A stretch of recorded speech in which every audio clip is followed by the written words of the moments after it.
लहरों से डरकर नौका पार नहीं होती, कोशिश करने वालों की कभी हार नहीं होती।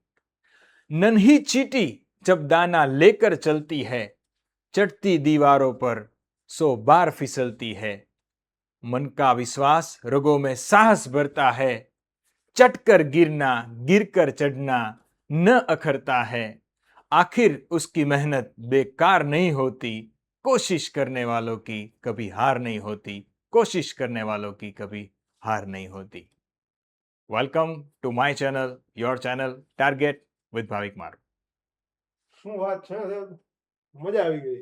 ના સર, જરૂરિયાત છે દોસ્તોને મોટિવેશનની, કારણ કે આટલી બધી ભરતી આવે છે, ઘણા લોકો પાસ થઈ જાય છે. હમણાં તલાટીનું તમે પરિણામ જોયું તો બધા લોકો લેટર લઈ આવ્યા, એ પહેલા સીસીઈમાં લેટર લઈ આવ્યા. તો અમુક વિદ્યાર્થીઓ જે એપમાં હોય કે ક્લાસમાં હોય, તો એ વિદ્યાર્થીઓ કે સાહેબ ક્લાસમાં જ બેઠેલા બધા પાસ થઈ ગયા, અમે રહી ગયા અને હવે મોટિવેશન તૂટી ગયું છે. ત્યારે દોસ્તો, અમે મોટિવેશન આપવા અને ખાસ તમારી માટે આવનારી અઢળક ભરતીઓમાંથી એક ભરતી કે જે સહેલી છે, જો થોડુંક એના ઉપર સ્ટ્રેટેજીથી કામ કરવામાં આવે. તો સૌથી પહેલા તો સર આપણે બધાને ભેટ આપી હતી. આપણા ઓફલાઈનના ક્લાસ બહુ શોર્ટ ટાઈમમાં 1 જૂનથી શરૂ થાય છે, બરોબર. અહીંયા આગળ 1 જૂન આવશે, આ ભૂલ છે. અહીંયા આગળ પંચાયતમાં આપણે ભાગ 1 કોમન સિલેબસ, એમાં તલાટી મંત્રી, જુનિયર ક્લાર્ક, હેલ્થ અને ગ્રામ સેવક, આ બધાનો આપણે શું આપ્યો હતો સાહેબ?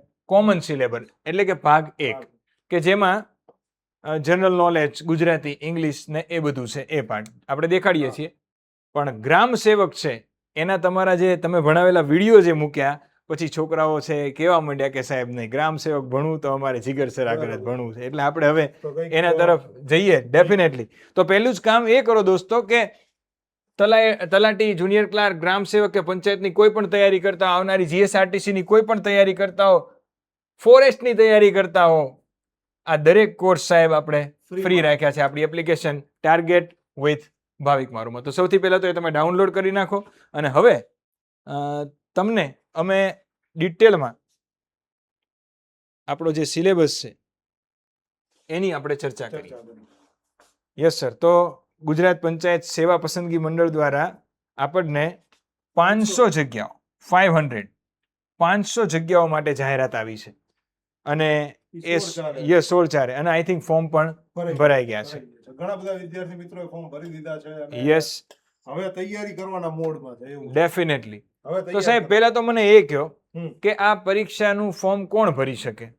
જેમને એગ્રીકલ્ચરને રિલેટેડ કોઈ સ્ટડી કર્યું છે, બરાબર, જે ખેતીને લગતા અભ્યાસ કર્યો છે, એટલા જ વિદ્યાર્થી મિત્રો એમાં ફોર્મ ભરવાનું હોય છે.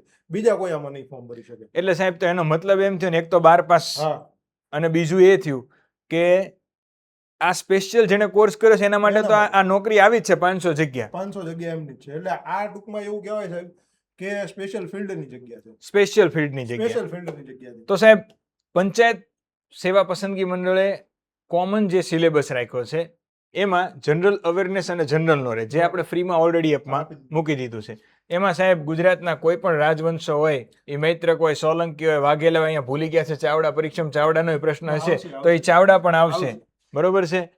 પછી 1857નો સીધો વિપ્લવ છે, એના પ્રશ્નો લીધા, એટલે કે વચ્ચેથી ભારતનો ઇતિહાસ તો આખો કાઢી જ નાખ્યો અને આમાં પણ ગુજરાતને લઈને, ગુજરાતના વિશેષ સંદર્ભમાં પણ આપણે છોકરાઓને આખો ભણાવી દઈશું, બરોબર.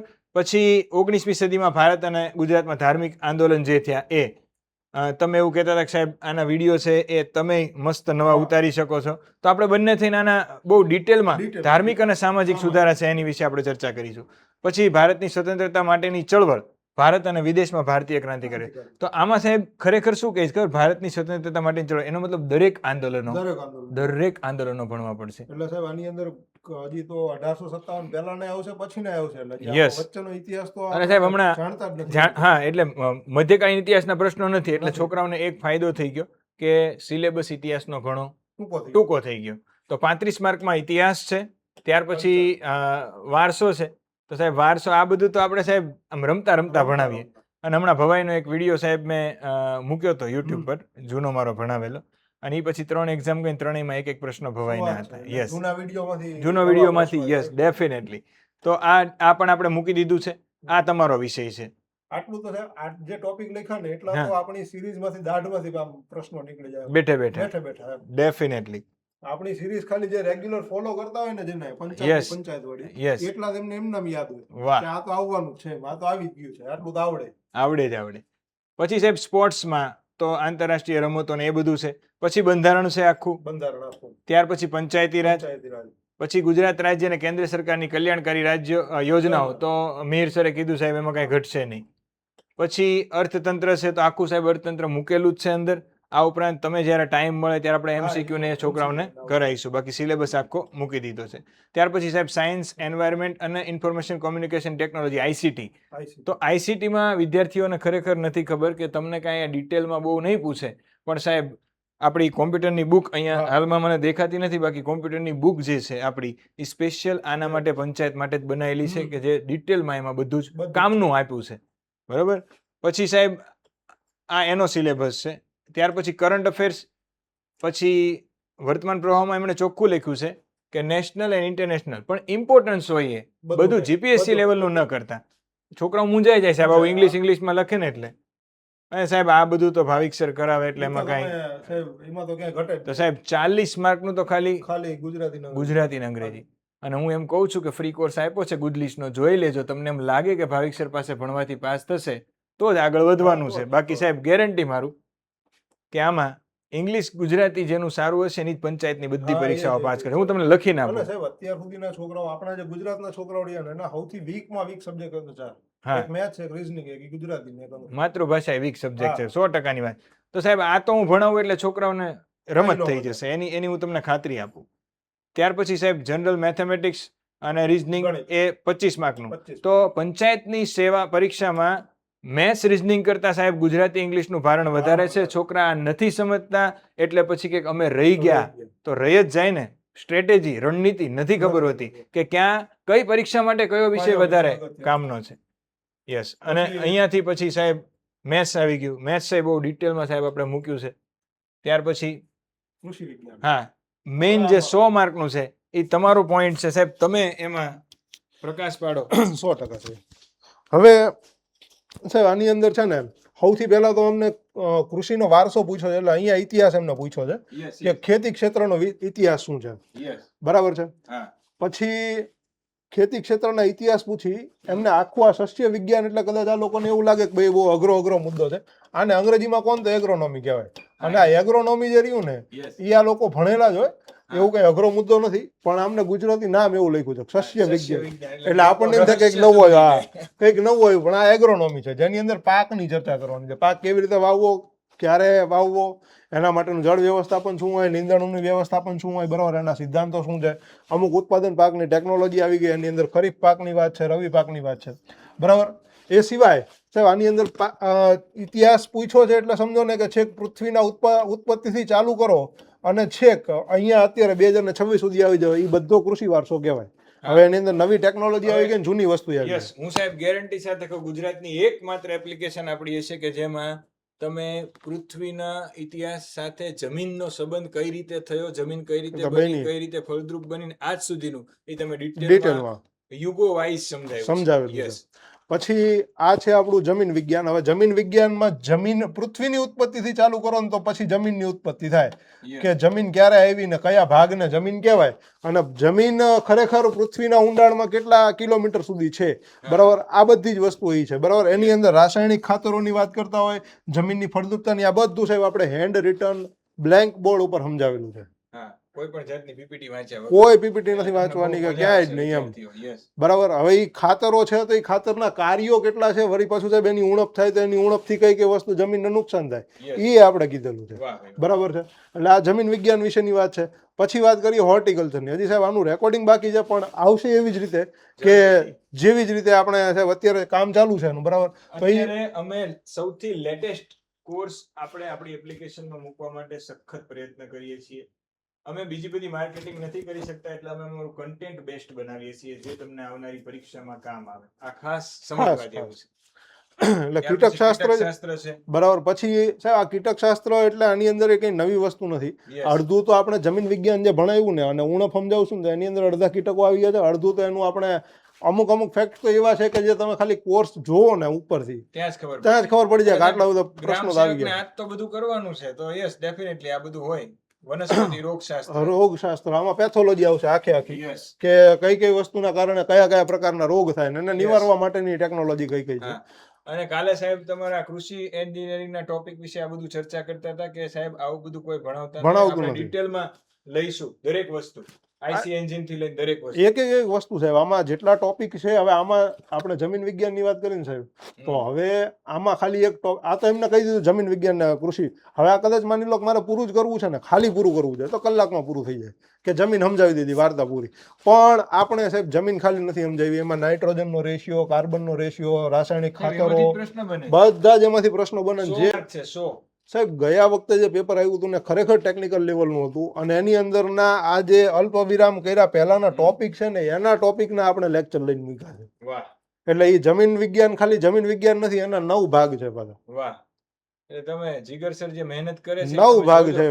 પછી કૃષિ વિસ્તરણ, આ સાહેબ થોડોક નવો ટેકનિકલ ટોપિક છે. હવે આની અંદર પાછું થોડુંક અર્થશાસ્ત્ર ભેગું થશે, બરાબર, થોડુંક માર્કેટિંગ એ ભેગું થાય છે, અને થોડુંક પાછું આમાં સાયન્સ એન્ડ ટેક એ ભેગું થવાનું. એટલે એમણે લખ્યું છે કૃષિમાં ઇન્ફોર્મેશન કમ્યુનિકેશન ટેકનોલોજી, એટલે કોમ્પ્યુટર અને ઇન્ટરનેટ ને શું કામ આવશે, એટલે સેટેલાઇટ ની ચર્ચા આવશે. બધું જ છે. આમાં આ થોડોક છે ને ટેકનિકલ મુદ્દો છે. ટેકનિકલ મુદ્દો એટલા માટે કે આની અંદર ઇકોનોમિક્સ છે.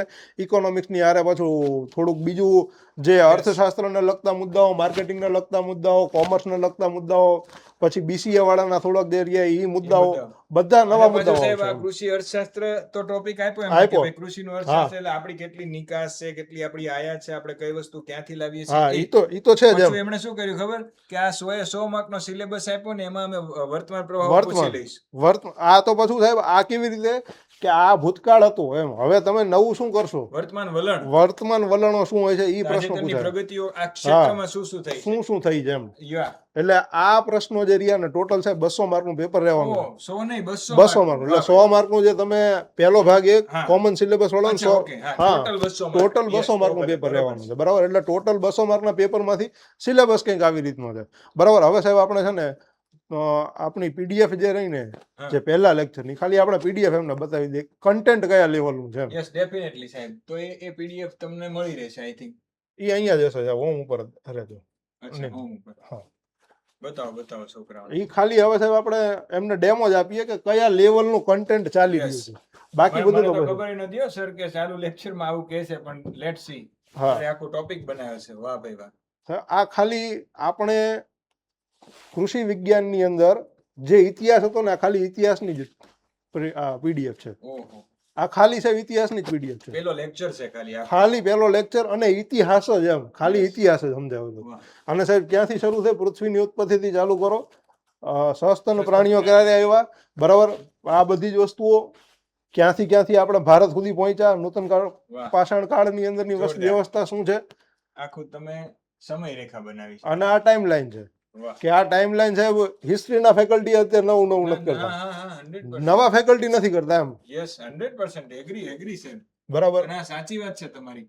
આ માઇન્ડ મેપ છે, ખબર હતી, બરોબર. આ માઇન્ડ મેપ છે. યસ કે જે અત્યારના બાળકો એવું કહી રહ્યા છે કે માઇન્ડ મેપ ઉપર ભણવું છે, માઇન્ડ મેપ આમ બને, અને આપણે લાઈવ બનાવ્યા છે. આ લાઈવ બનાવેલો છે. આ કોઈને કદાચ એવું થતું હોય છે, આ જોઈ આખી ટાઈમલાઈન છે, અને આપણે લાઈવ બનાવેલું. બટેકાની ખેતી શરૂઆત થઈ. વાહ દોસ્ત વાહ. ભારતમાં ક્યારે આવ્યું છે, કોણે કયા લોકોએ બટેટા, અનાનસ, જામફળ, કાજુ. હજી તો સાહેબ આની અંદર ઘણું બધું છે. આ તો હજી આ શરૂઆત જ છે એમ. પિક્ચર અભી બાકી. પહેલું ગ્રીન રિવોલ્યુશન શું છે, નોર્મન બોરલોગ, એમ.એસ. સ્વામિનાથન. ઓહો સાહેબ, એવરીથિંગ. વાહ, ઘણું બધું છે એમ. હજી આ હરિત ક્રાંતિની અસરો, સામાજિક અસર શું થઈ, પર્યાવરણીય અસર શું થઈ. એટલે એક ટોપિકની અંદરથી કદાચ એમને વિધાનોમાં પ્રશ્ન પૂછવો હોય ને તો આપણું છોકરું ક્યાંય પાછું ન પડે. યસ. એટલે કદાચ આ વિશ્વાસ છે સરને, અને આ વિશ્વાસ છે મને કે ઘટવા નથી દેવાનો. ડેફિનેટલી. તો દરેક ચેપ્ટરની એ જ રીતે દરેક ચેપ્ટર કરેલી છે બધી તૈયારી, હેન્ડ રિટન બધું જ. બસ સાહેબ આપણે તો છોકરાઓને એ જ કહીએ કે આપણે હજી આપણો કોર્સ પેડ હજી મૂક્યો નથી, અત્યારે ફ્રીમાં છે. એ બાને જોઈ લે ને, પહેલે ઇસ્તેમાલ કરે, ફિર વિશ્વાસ કરે. તમે આજે વાત કરી ને, એ મને એક નાનો એવો શેર યાદ આવી ગયો કે અબ જો બાજાર મેં રખે હો તો हैरत क्या है, अब जो बाजार में रखे हो तो हैरत क्या है, जो भी देखेगा वो पूछेगा कि कीमत क्या है। अरे वाह सर, गजब गजब, અને ये जो मंदी का जमाना है गुजर जाने दो, वाह भाई वाह, ये जो मंदी का जमाना है गुजर गुजर जाने जाने दो। दो, फिर पता चलेगा मेरी कीमत क्या है। હાય હાય, વાહ ભાઈ વાહ. સાહેબ બરાબર. શાયરીમાં તો કોઈને આગળ એટલે સાહેબનું કન્ટેન્ટ, સોરી સર, ના ના સર, સાહેબનું જે કન્ટેન્ટ છે એનાથી હું પ્રભાવિત થયો છું. અને તમને ખબર છે કે ટાર્ગેટ વિથ ભાઈક મારું પ્લેટફોર્મ ઉપર કોઈ પણ સર આવે તો એની પાસે કન્ટેન્ટ હોય તો જ આવે, બાકી તમને ખ્યાલ છે કે નથી, આપણે પ્રવેશ જ નથી આપતા આપણા પ્લેટફોર્મ ઉપર. અને મને સરનું કન્ટેન્ટ અને કન્ટેન્ટ ગોતવાની એમની શૈલી ખૂબ ગમે છે. એ 4-5 વસ્તુઓને ભેગી કરીને રિસર્ચ કરીને પોતાના ચોપડામાં બનાવે છે, પછી તમારી માટે પહેલાં સમજે, વાંચે છે અને પછી આવે છે. એટલે એક લેક્ચર 1 કલાક 2 કલાકનો તમને જે લેક્ચર હોય ને એની પાછળ 8 થી 10 કલાકની મહેનત છે સાહેબની. તો હું બસ એટલું જ કહીશ કે આપણા પ્લેટફોર્મનો એક ઉદ્દેશ્ય રહ્યો છે કે કન્ટેન્ટ બેસ્ટ આપવું. માર્કેટિંગ છોકરાઓને કરવી હોય જાતે તો માઉથ ટુ માઉથ કરશે, બાકી આપણે બીજી બધી માર્કેટિંગમાં નથી પડતા સાહેબ. અને બસ આપણને કન્ટેન્ટ ઉપર વિશ્વાસ છે એટલે સાહેબ આપણે આ ફ્રી કોર્સ આપ્યો છે. તો દરેક વિદ્યાર્થીઓને એકવાર રિક્વેસ્ટ કરીશ કે ટાર્ગેટ વિથ ભાવિક મારું એપ્લિકેશન ઉપર તમે જાઓ અને અત્યારે જે તમારો ભલે અહીંયા કોમન સિલેબસ લખ્યો પણ ગ્રામ સેવકમાં વિડીયો મૂકવાના શરૂઆત કરી દીધી છે. અને તો જમીનના પાછા 7 ભાગ છે ઉતારેલા છે, એટલે માણસો ઓહો, કદાચ જમીન વિજ્ઞાન શું છે અને માણસો 2 કલાકની અંદર પૂરું કરી દે. આપણે સાહેબ 7 ભાગ ઉતારેલા છે. વાહ વાહ, 7 ભાગનું એક લેક્ચર, એક ખાલી એક ટોપિક અને જે કહેવાય ને યસ કે યસ, જમીન વિજ્ઞાન શું છે એના 7 ભાગ છે. વાહ ભાઈ વાહ. તો બસ જે લોકો ગ્રામ સેવકની તૈયારી કરે છે અને તમે જ આ વિડીયો તમારા મિત્રો સુધી શેર કરો એટલે તમને કંઈક ને કંઈક આવું નવું નવું આપતા રહીશું. મળીએ છીએ કંઈક નવા સેશન સાથે. ત્યાં સુધી બધાને જય હિન્દ, જય ભારત. તો નમસ્કાર મારા વહાલા વિદ્યાર્થી મિત્રો, હું જીગર સોલંકી આપ સર્વ મિત્રોનું સ્વાગત કરું છું ટાર્ગેટ વિથ ભાવિક મારોના ડિજિટલ પ્લેટફોર્મ ઉપર. અને આજથી આપણે શરૂ કરવા જઈ રહ્યા છીએ ગ્રામ સેવકની ભરતી વિશેના એગ્રીકલ્ચરના ખાસ લેક્ચર્સ. બરાબર છે. હવે આ કોર્સની અંદર મેં તમને ગયા લેક્ચરની અંદર જે રીતે આખો એક સિલેબસની ચર્ચા કરેલી હતી, બરાબર છે, કે 100 માર્કનો સિલેબસ આપણા એગ્રીકલ્ચરને લઈને રહેવાનો છે. આ એગ્રીકલ્ચરને લઈને જે સિલેબસ આપણો રહેવાનો છે એના અંતર્ગત જેટલા પણ મુદ્દાઓ આવવાના છે એ 100 માર્કના સિલેબસના અગત્યના મુદ્દાઓની ચર્ચા આપણે આ લેક્ચરની અંદર જે છે લેક્ચરની અંદર કરવાના છીએ. બરાબર છે. જેની અંદર કૃષિના ઇતિહાસથી શરૂ કરી અને સસ્ય વિજ્ઞાનની વાત કરવામાં આવે, પ્લાન્ટ પેથોલોજીની વાત કરવામાં આવે, બરાબર છે, આ તમામ મુદ્દાઓ જે છે, બાગાયત ખેતીની વાત કરવામાં આવે, હોર્ટિકલ્ચરની અગર જો વાત કરવામાં આવે તો આ તમામ મુદ્દાઓને આપણે આ સિલેબસની અંદર એટલે કે આ કોર્સની અંદર જે છે એ કવર કરવાના છે. બરાબર છે. નાનામાં નાના વિષય વસ્તુ ઉપર જે છે એ આપણે જવાના છીએ આ કોર્સની અંદર. કોઈ પણ વસ્તુઓ જે છે તમારી બાકી નહીં રહી જાય. બરાબર છે. એવી રીતે જે છે we are trying our best. અમે અમારું બેસ્ટ આપવાની કોશિશ કરવા જઈ રહ્યા છીએ કે અમે તમને કંઈક સારી વસ્તુ આપીએ અને તમને અહીંયાથી આ કોર્સના અંતર્ગત તમે જ્યારે સ્ટડી કરી રહ્યા હોય, કોઈ પણ જાતનો અભ્યાસ કરી રહ્યા હોય તો એ તમારી પરીક્ષાની અંદર ખૂબ જ સફળતા દર્શક નીવડે. બરાબર છે. તો આ વસ્તુને લઈને હવે આપણે ધીમે ધીમે જે છે એ એગ્રીકલ્ચરના પહેલા મુદ્દાની શરૂઆત આપણે કરવા જઈએ. બરાબર છે. અને આપણા એગ્રીકલ્ચરને લઈને એટલે કે ગ્રામ સેવકની પરીક્ષાને અંદર લઈને સૌથી પહેલો મુદ્દો છે ધ હિસ્ટ્રી ઓફ એગ્રીકલ્ચર. બરાબર છે. એટલે કે ખેતીનો ઇતિહાસ. બરાબર. મુદ્દો અહીંયા છે, શરૂઆત અહીંયાથી થાય છે કે સાહેબ ઇતિહાસ શું છે. બરાબર છે. ઐતિહાસિક ઘટનાક્રમ શું છે. બરાબર છે. ઐતિહાસિક ઘટનાક્રમ જે છે ખેતીનો ઐતિહાસિક ઘટનાક્રમ શું છે એના વિશે આપણે વાત કરવા જઈ રહ્યા છીએ. તો જો મારા વાલા, આપણે જેટલી પણ ટ્રાય કરશું એ બધી જ હું વિશેષ એવી ટ્રાય કરીશ કે હું તમને ટાઈમલાઈન ઉપર જે છે ટાઈમલાઈન ઉપર સમજાવું, માઇન્ડ મેપની મદદથી સમજાવું, બ્લેન્ક બોર્ડ ઉપર જે છે બ્લેન્ક બોર્ડ ઉપર સમજાવું અને તમે એના વિશે જે છે એ રીતે લઈ અને તમે નોટ ડાઉન જે છે તમારી નોટ બનાવવાની શરૂઆત કરો. બરાબર છે. તો જો એક વખત એવું થયું ભઈલા કે આજથી લગભગ 4600 મિલિયન વર્ષો પહેલા પૃથ્વીનું નિર્માણ થયું.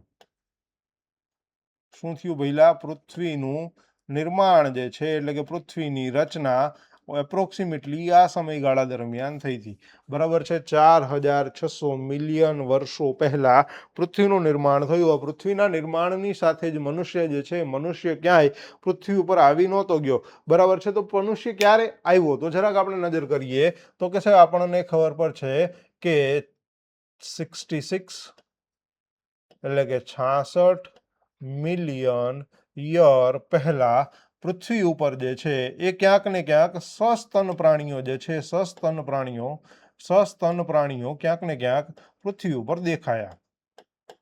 બરાબર છે.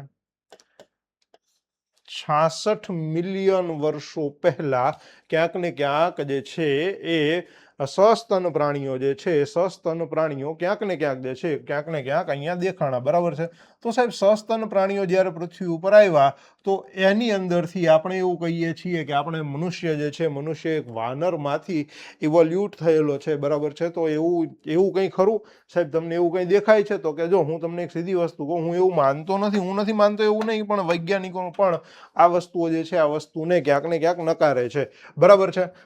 અહીંયા સસ્તન પ્રાણીઓની અંદર કયો વિભાગ આપણા માટે અગત્યનો છે? તો કે એક પ્રાઇમેટ કરીને એક વિભાગ જે છે એક ગ્રુપ, પ્રાઇમેટનું ગ્રુપ જે છે એ અહીંયા જે છે એ આટલા વર્ષો પહેલા એટલે કે 66 મિલિયન વર્ષો પહેલા ક્યાંક ને ક્યાંક આપણને જોવા મળ્યું છે. બરાબર. આ પ્રાઇમેટની અંદર કેટલી બધી વસ્તુઓ છે? તો કે વાનર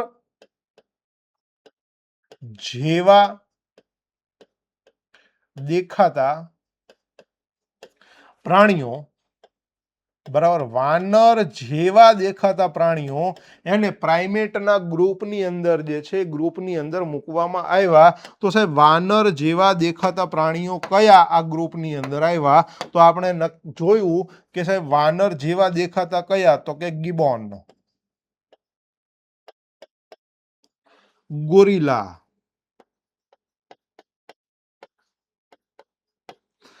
ઓરાંગ ઉટાંગ,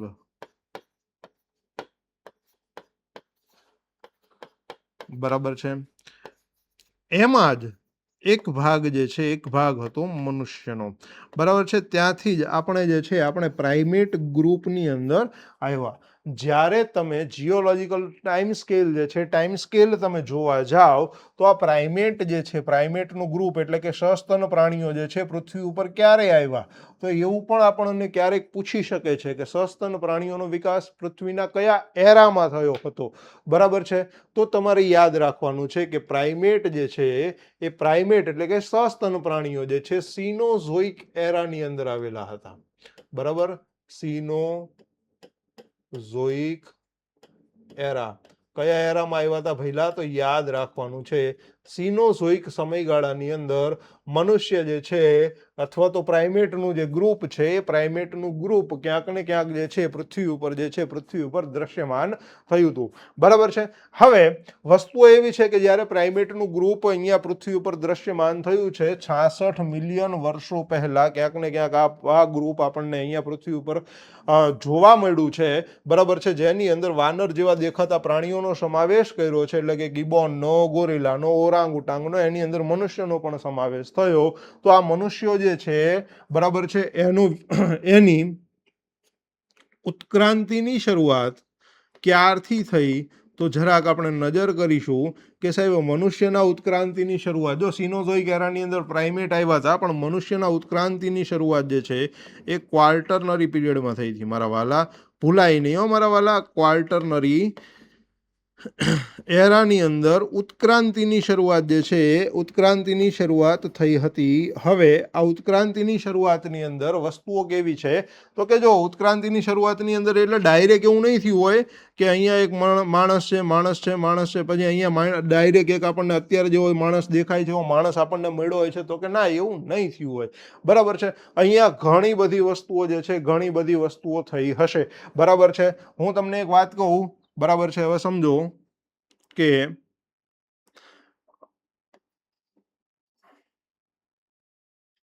અહીંયા જે છે અહીંયા આપણું ભારત છે. બરાબર છે.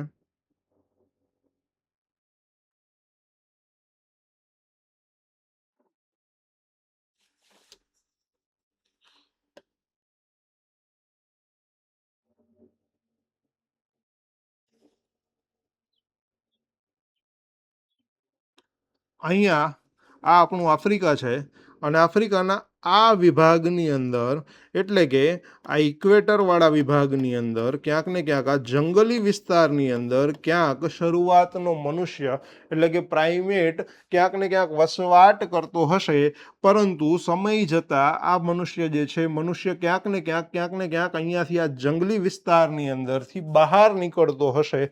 બરાબર છે. તો હવે જરાક આપણે નજર કરીએ, હું તમને એક છે ને નાની એવી સ્ટોરી કહું. બરાબર છે. બરાબર, આ જરાક આપણે ઇન્ડિયાને થોડીક વાર આપણે બહાર રાખીએ તો સમજો કે એક છે ને એક રવિ છે. બરાબર, આપણે પ્રાઇમેટ થી નથી ઓળખાવતા, આપણે રવિથી ઓળખાવીએ. તો રવિ શરૂઆતના સમયની અંદર અહીંયા ક્યાંક રહેતો હશે. બરાબર છે. એટલે કે ક્યાં રહેતો હોય છે તો કે છે વિષુવવૃત્તીય જંગલોમાં રહેતો હશે. બરાબર છે. વિષુવવૃત્તીય જંગલની અંદર વસ્તુ કેવી હશે તો કે સાહેબ અહીંયા 24 કલાક વરસાદ પડતો હશે. અહીંયા જે છે વિષુવવૃત્તીય જંગલોની અંદર તમને 12 મહિના વરસાદની વ્યવસ્થા જોવા મળતી હોય. બરાબર છે. ફળ ફ્રૂટ આવી બધી વસ્તુઓ જોવા મળતી હોય. પણ એક વખત એવું થયું હોય છે કે ભાઈ વિષુવવૃત્તીય જંગલ છોડી અને આ રવિ જે છે રવિ જંગલોની બહાર આવી ગયો હોય છે. બહાર આવ્યો હોય છે એટલે ક્યાં આવ્યો હોય છે તો કે સાહેબ અહીંયા ઘાસવાળા મેદાનોમાં આવ્યો હોય છે. બરાબર છે. આ ક્યાં આવ્યો હોય છે તો કે ઘાસના મેદાનમાં આવ્યો હોય છે. બરાબર છે. હવે જ્યારે આ રવિ ઘાસના મેદાનોની અંદર આવ્યો હોય છે ત્યારે જો અહીંયા પહેલા કેવું હતું કે રવિ જે છે ઝાડ ઉપર લટકાઈને ચાલતો હતો. બરાબર છે. પણ ઘાસના મેદાનોમાં આવવાને કારણે વસ્તુ એવી થઈ કે ભઈલા હવે રવિ જે છે ને રવિ ઘાસના મેદાનની અંદર છે એટલે અહીંયા માની લો કે કોઈ પ્રાણી અગર એવું આવી જાય, બરાબર છે, તો પ્રાણી એ રવિને જોઈ શકે, રવિ પણ પ્રાણીને જોઈ શકે. બરાબર છે. એટલે રવિનો શિકાર થઈ જાય, કાં તો વાઘ કે સિંહ કે જે છે એ રવિને મારી શકે. બરાબર છે. તો ધીમે ધીમે રવિ જે છે એ રવિ જંગલમાંથી ક્યાં આવ્યો તો પહેલા તો સમજીએ કે રવિ જંગલમાંથી ક્યાં આવ્યો છે. ભઈલા રવિ જંગલમાંથી ઘાસના મેદાનમાં આવ્યો છે. બરાબર છે. રવિ જંગલમાંથી ક્યાં આવ્યો છે તો કે રવિ જંગલમાંથી ઘાસના મેદાનની અંદર આવી ગયો છે. રવિ જ્યારે જંગલમાંથી ઘાસના મેદાનની અંદર આવી જાય ત્યારે પરિસ્થિતિ શું થાય તો કે સાહેબ રવિને ઘડી ઘડી જે છે એ ઊંચું થઈને જોવું પડે કે આગળ કોઈ પ્રાણી આવ્યું છે કે નહીં, આગળ કઈ વસ્તુ આવી છે કે નહીં, આમ કરીને આમ જરાક જે છે એ આમ ઊંચું થઈને જોવું પડે. બરાબર છે. તો આવી કન્ડિશનની અંદર રવિ શું કરશે તો કે રવિ જે છે એ ધીમે ધીમે એની બેકબોન જે છે એટલે કે આપણી જે કરોડરજ્જુ જે છે કરોડરજ્જુ સીધી થવા માંડશે. બરાબર છે. એટલે કે પહેલો ફાયદો આપણને શું થશે, કરોડરજ્જુ સીધી થઈ. બરાબર છે. પછી પહેલા જે 2 પગે ચાલતો હતો હવે રવિ જે છે રવિ પહેલા 4 પગે ચાલતો હતો હવે 2 પગે ચાલશે. એટલે કે રવિ હવે જે છે બાય પેડલ થઈ જશે. બરાબર છે. કેવો થઈ જશે તો કે રવિ હવે બાય પેડલ થઈ જશે. બરાબર. બાય પેડલ થવાને કારણે શું થાય તો કે એના 2 હાથ જે છે 2 હાથ ધીમે ધીમે ફ્રી થઈ જશે.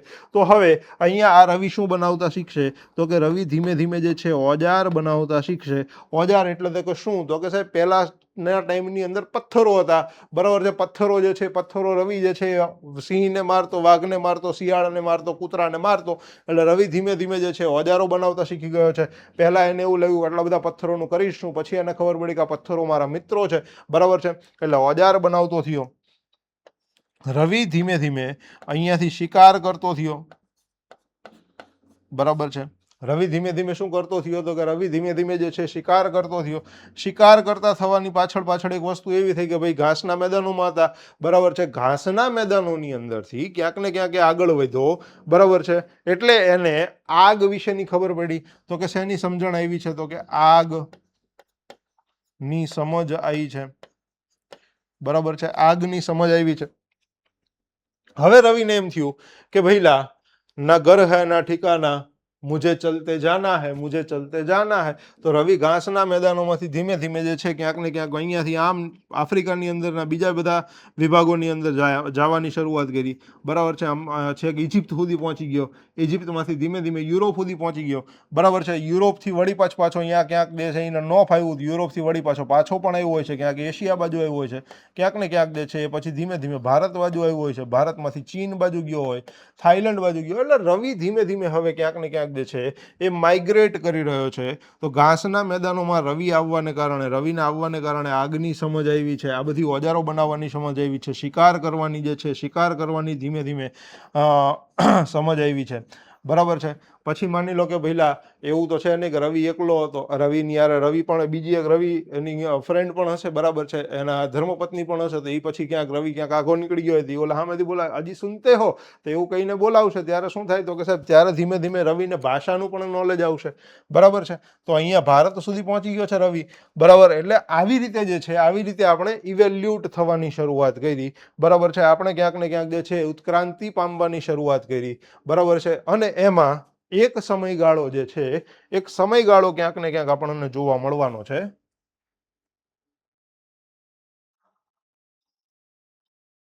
અહીંયા વાત કરતા હતા આપણે કે સાહેબ 66 એટલે કે 66 મિલિયન યર અગો, એટલે કે આટલા વર્ષો પહેલા કોણ આવ્યું હતું તો કે પ્રાઇમેટ આવ્યા હતા. કોણ આવ્યું હતું તો કે પ્રાઇમેટ જે છે, પ્રાઇમેટ અહીંયા ક્યાંક ને ક્યાંક આવ્યા હતા, બરાબર છે.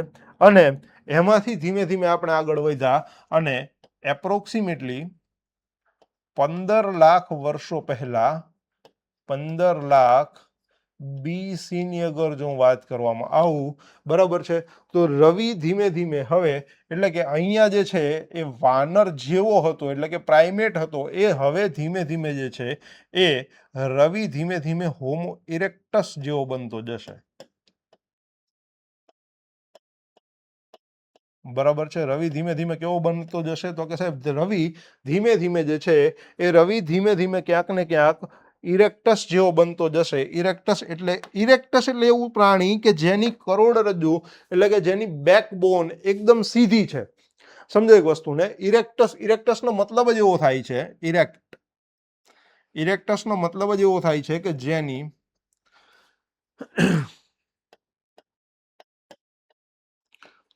કરોડરજ સીધી છે. અને હોમો ઇરેક્ટસ જે છે, હોમો ઇરેક્ટસ ક્યાંક ને ક્યાંક જે છે એ માઇગ્રેટ કરવાની શરૂઆત કરે છે, એટલે કે સ્થળાંતર કરવાની શરૂઆત કરે છે. શેની શરૂઆત કરે છે ભઈલા? હોમો ઇરેક્ટસ જે છે, હોમો ઇરેક્ટસ ક્યાંક ને ક્યાંક સ્થળાંતર કરવાની શરૂઆત કરે છે. વિશ્વના અલગ અલગ ખૂણાઓની અંદર જે છે, વિશ્વના અલગ અલગ ખૂણાઓની અંદર જવાની શરૂઆત કરે છે.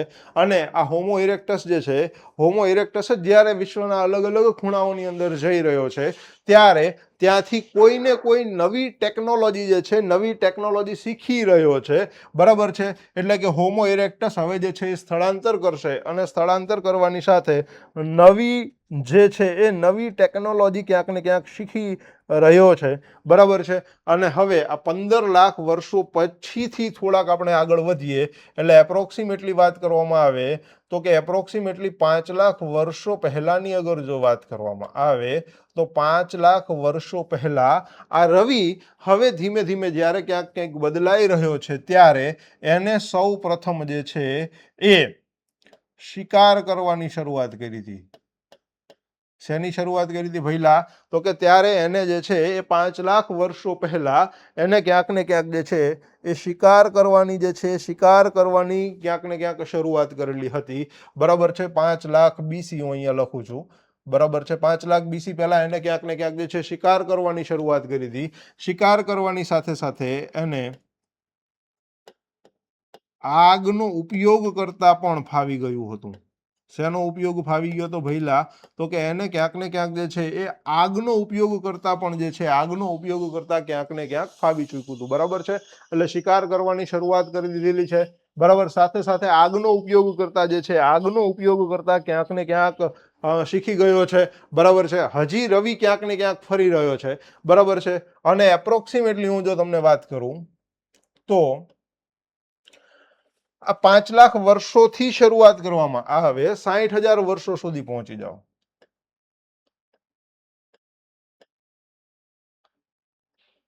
60,000 BC, બરાબર છે. એટલે હજી અહીંયા આપણે ક્યાંક ને ક્યાંક શિકાર જ કરી રહ્યા હતા, બરાબર છે. વચ્ચે એક સમયગાળો આવશે, 1 લાખ BC થી 60,000 BC સુધીનો આ સમયગાળો. આ સમયગાળાને આપણે મધ્ય પાષાણ કાળ તરીકે ઓળખાવું છું. કયો પાષાણ કાળ કહેશું ભઈલા? મધ્ય પાષાણ કાળ. અને મધ્ય પાષાણ કાળ આપણા માટે એક નવી દિશા જે છે, નવી દિશા લઈને આવી રહ્યો છે. મધ્ય પાષાણ કાળની અંદર વાતાવરણ જે છે, વાતાવરણ બદલાઈ રહ્યું છે. વાતાવરણ બદલાવાની સાથે અહીંયા શિકારની સાથે, આગની સાથે આપણે એક નવી વસ્તુ શીખી ચૂક્યા છીએ, પશુપાલન. બરાબર છે. શું શીખ્યા છીએ મારા વાલા? તો કે અહીંયા પશુપાલન આપણે શીખી ગયા છીએ. અને ધીમે ધીમે હવે આપણે જે છે સ્થાયી વસવાટ તરફ આગળ વધી રહ્યા છીએ. શેની વાત કરી રહ્યા છીએ ભઈલા? તો કે હવે જે છે, હવે આપણે સ્થાયી વસવાટ જે છે, સ્થાયી વસવાટ તરફ આગળ વધી રહ્યા છીએ.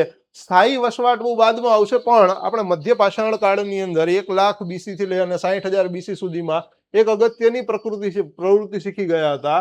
શું શીખ્યા હતા ભઈલા? તો કે પશુપાલન જે છે, પશુપાલન આપણે શીખી ચૂક્યા હતા. બરાબર છે. ત્યારે આપણે પશુપાલન જે છે, પશુપાલન શીખ્યા હતા કે ભાઈ પશુઓ કેવી રીતે પાડી શકાય.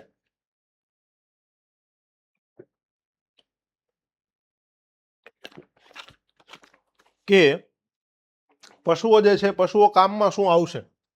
બરાબર. આ બધી જ વસ્તુઓ આપણે 1 લાખ BC થી 60,000 BC સુધીમાં શીખ્યા હતા. બરાબર છે. સૌ પ્રથમ પાલતુ પ્રાણીની અગર જો વાત કરવામાં આવે તો અહીંયા આપણે કૂતરો જે છે, કૂતરો પાડતા શીખા, બકરી પાડતા શીખા. બરાબર છે. બકરી સાથે ઘેટા આવી ગયા, ગાય આવી. બરાબર છે. હજી આપણને પશુપાલન એટલે ખાલી જો સમજો, અહીંયા હું એવું નથી કહી રહ્યો કે પશુપાલન એટલે આપણે દૂધ દોતા શીખી ગયા છીએ, દૂધનો ઉપયોગ કરતા શીખ્યા છીએ. ના, આ જે પશુપાલન થઈ રહ્યું છે, આ પશુપાલન એવી રીતે થઈ રહ્યું છે કે ભવિષ્યમાં મારે જ્યારે ખોરાકની જરૂર પડે ત્યારે ક્યાંય ગોતવા જાવો ન પડે. સમજ્યા વસ્તુને?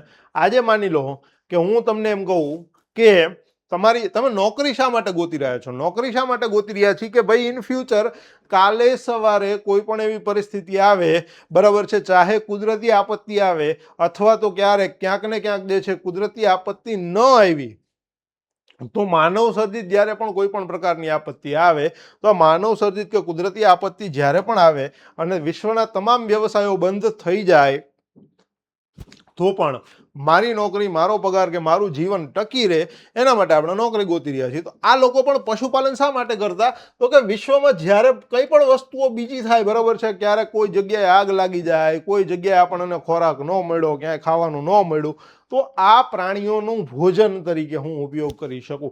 આ આશયથી હજી આપણે જે છે, હજી આપણે પશુપાલન કરતા જે છે, પશુપાલન કરતા ધીમે ધીમે શીખી રહ્યા છીએ. બરાબર છે. ધીમે ધીમે જે છે એ ધીમે ધીમે હજી આપણે શીખી રહ્યા છીએ. બરાબર. આ 60,000 વર્ષો જે છે, 60,000 વર્ષો પહેલા આ જે સમયગાળો રહ્યો ને, મધ્ય પાષાણ કાળ એ ટ્રાન્સમિશન છે, ટ્રાન્સફોર્મેશન છે. હજી તો આપણે અહીંયા એ વાતાવરણ બદલાયું છે અને આ બધી વસ્તુઓ થઈ રહી છે. બરાબર છે. આ જ સમય રેખાને અગર જો આગળ લઈ જવામાં આવે અને આ સમયગાળો એટલે કે આ સમય રેખા ક્યાંક ને ક્યાંક હજી આગળ નીકળે અને 1000 BC સુધી આવી જાય,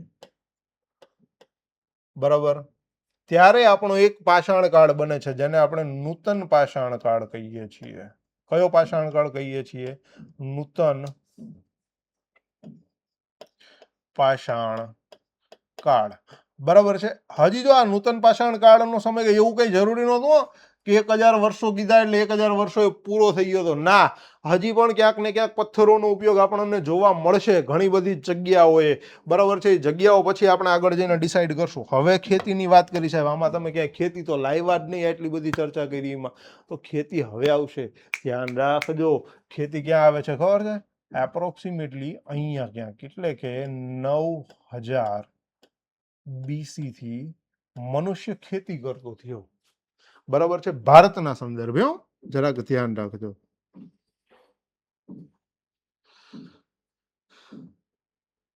આ ભારતના સંદર્ભે ક્યાંક અહીંયા એક જગ્યા આવેલી છે, જગ્યાનું નામ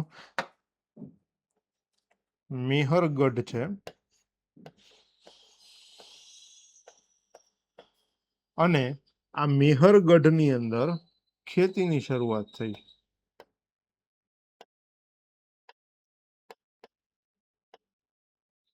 શેની શરૂઆત થઈ ભઈલા?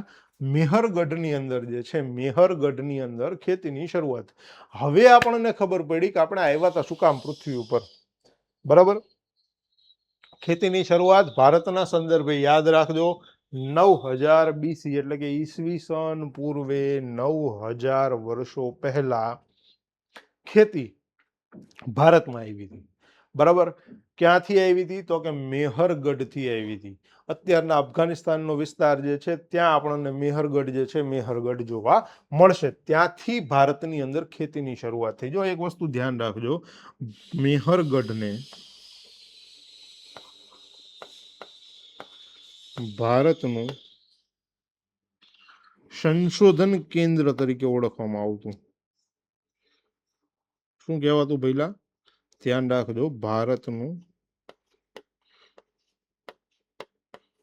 સંશોધન કેન્દ્ર તરીકે ઓળખવામાં આવતું.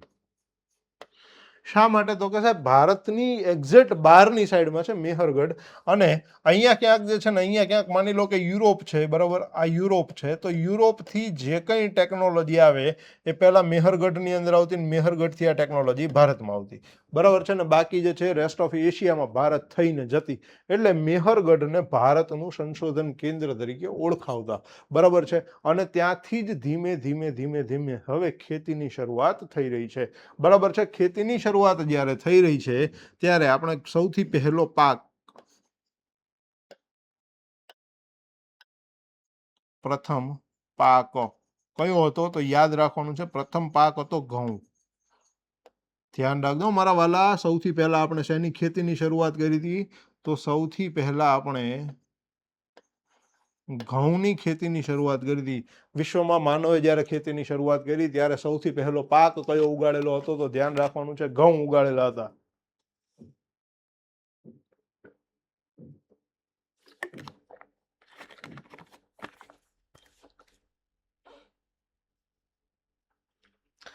બરાબર છે. સૌથી પહેલો પાક કયો ઉગાડ્યો તો? ઘઉં ઉગાડ્યા હતા. પછી એની સાથે સાથે ક્યાંક ને ક્યાંક બાજરી આપણને જોવા મળી હતી, બરાબર છે. એની પછી આપણને કયો પાક જોવા મળ્યો તો? ઘઉં પછી આપણને બાજરી જે છે એ બાજરી જોવા મળી હતી, બરાબર. હવે આ સમયગાળાની અંદર ક્યાંક ને ક્યાંક હવે વસ્તુઓ કેવી થઈ રહી છે, આ ટાઈમલાઈનને હું હજી થોડાક આગળ લઈ જઈશ, ચિંતા ન કરતા, બરાબર છે. આ વચ્ચેનો સમયગાળો જે રહ્યો ને, વચ્ચેના સમયગાળાને હજી આપણે સમજવાનો છે.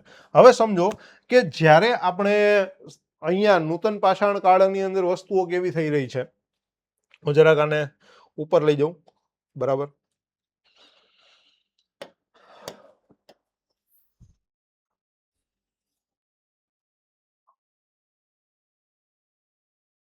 ટ્રાય એવી કરું કે હું જરાક આને છે ને ઉપરની સાઈડમાં લઈ જાઉં, બરાબર છે. હું જરાક આને ઉપરની સાઈડમાં લઈ જાઉં અને સમજવાની વાત કરી કે સાહેબ નૂતન પાષાણ કાળની અંદર શું છે, બરાબર છે. નૂતન પાષાણ કાળ.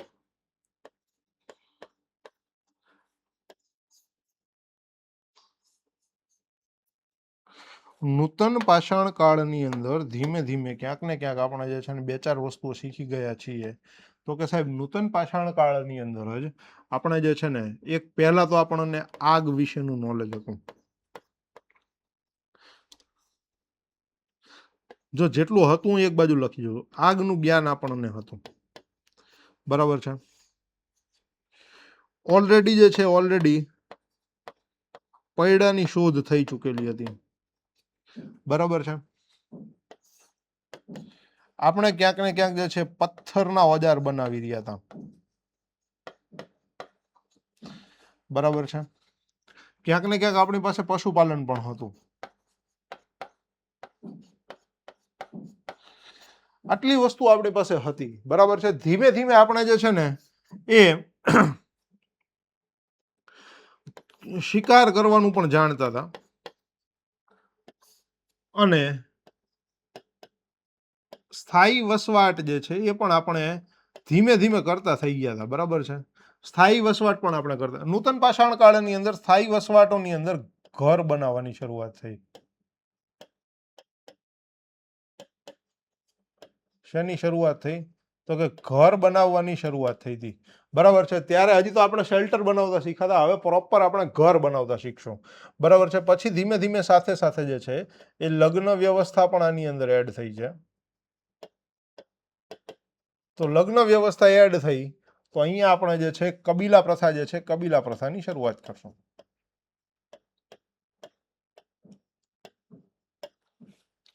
શેની શરૂઆત કરશું? તો કે ધીમે ધીમે આપણે જે છે એ કબીલા પ્રથા જે છે, કબીલા પ્રથાની ક્યાંક ને ક્યાંક શરૂઆત કરશું, બરાબર છે. તો આટલી વસ્તુઓ છે, આટલી વસ્તુઓ જે છે, આટલી વસ્તુઓ આની અંદર છે, બરાબર છે. એટલે પૈડાની શોધ થઈ ગઈ, કબીલા પ્રથા બનવાની શરૂઆત થઈ ગઈ, આ બધી વસ્તુઓ થઈ ગઈ. તો કે હવે સાહેબ આપણે જે 9000 BC ની આપણે વાત કરી રહ્યા હતા, બરાબર,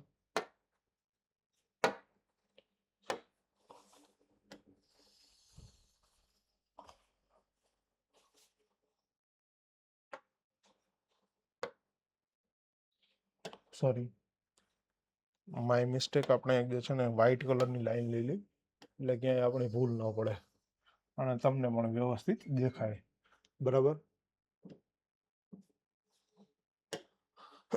તો હવે સમજો આને, બરાબર છે કે સાહેબ આપણે 9000 BC માં તો શું લઈને આવ્યા હતા? ખેતી.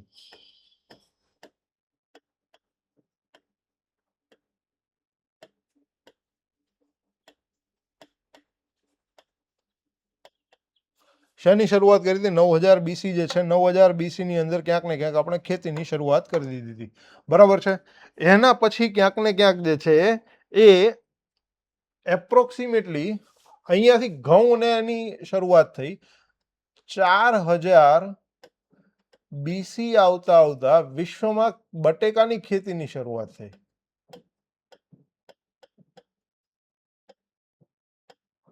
ભારતમાં નથી કહેતો, વિશ્વની દ્રષ્ટિએ વાત કરું. ભારતની અંદર બટેકા તો બહુ લેટર ઓન જે છે, લેટર ઓન આપણને ક્યાંક ને ક્યાંક જોવા મળવાના છે, બરાબર છે. પછી આ બટેકાની ખેતી થઈ ને પછી ત્યારે લગભગ આ 3000 BC આવતા આવતા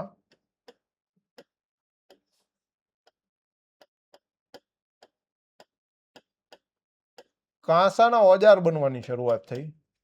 ખેતીની અંદર કાંસુ જે છે, કાંસુ આવ્યું, કાંસાના ઓજારો જે છે, કાંસાના ઓજારો બનાવવાની શરૂઆત આપણે ક્યાંક ને ક્યાંક કરી નાખી હતી, બરાબર છે. પછી અહીંયા જે છે, અહીંયા આની જ સાથે હળ બનાવવાની શરૂઆત થઈ.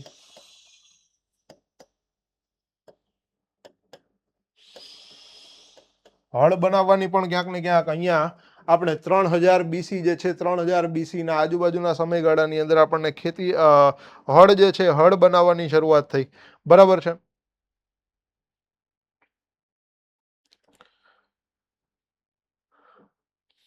હવે થોડાક અહીંથી આગળ જશું તો 2500 BC આવતા આવતા ક્યાંક ને ક્યાંક અહીંયાથી રેશમની શરૂઆત થઈ. 2500 BC ની અંદર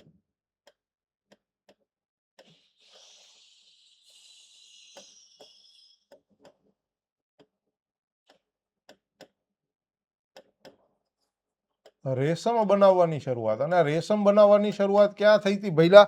તો જરાક આપણે યાદ કરશું કે રેશમ બનાવવાની શરૂઆત જે છે ને ચીનમાં થઈ હતી, બરાબર છે. રેશમ બનાવવાની શરૂઆત ક્યાંક ને ક્યાંક ક્યાં થઈ હતી? તો કે ચીન જે છે, ચીનની અંદર થઈ હતી. 1500 BC આવતા આવતા આપણે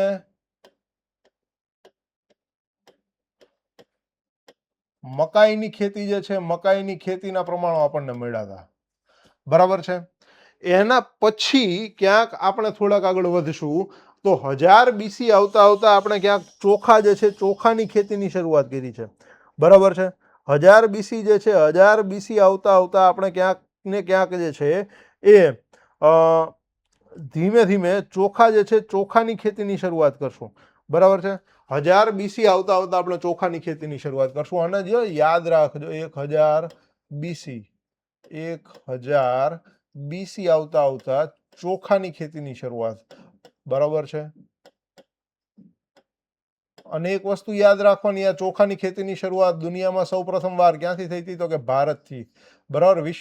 વિશ્વમાં પ્રથમ ખેતીની શરૂઆત અગર જો કોઈએ કરી હોય તો એ ભારતે કરી હતી, બરાબર છે. પણ એની પહેલા અહીંયા જ્યારે 1400 BC નો સમયગાળો હતો ને, બરાબર છે, ત્યારે એક વસ્તુ જરાક આપણે યાદ કરશું, એક વસ્તુ નોટિસ ડાઉન કરશું કે ઈરાનમાં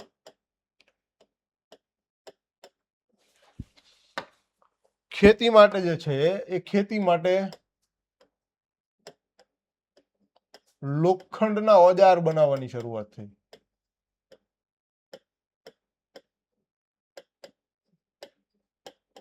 આ ઈરાનમાં થઈ હતી, આપણે અહીંયા ભારતની અંદર નથી થઈ. ઈરાન જે છે, ઈરાનની આજુબાજુના વિસ્તારોની અંદર ક્યાંક ને ક્યાંક જે છે એ લોખંડના ઓજારો બનાવવાની જે છે લોખંડના ઓજારો બનાવવાની શરૂઆત થઈ.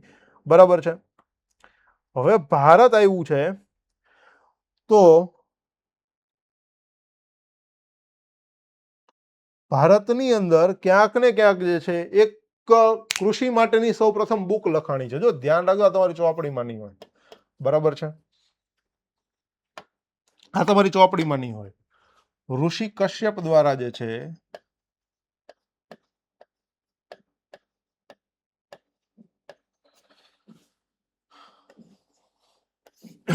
કૃષિ સુક્તિ નામની પુસ્તક જે છે એ લખવામાં આવી હતી. અને ભારતની અંદર કૃષિ વિષયક સૌથી પહેલી અગર જો કોઈ પુસ્તક લખાણી હોય તો કૃષિ સુક્તિ.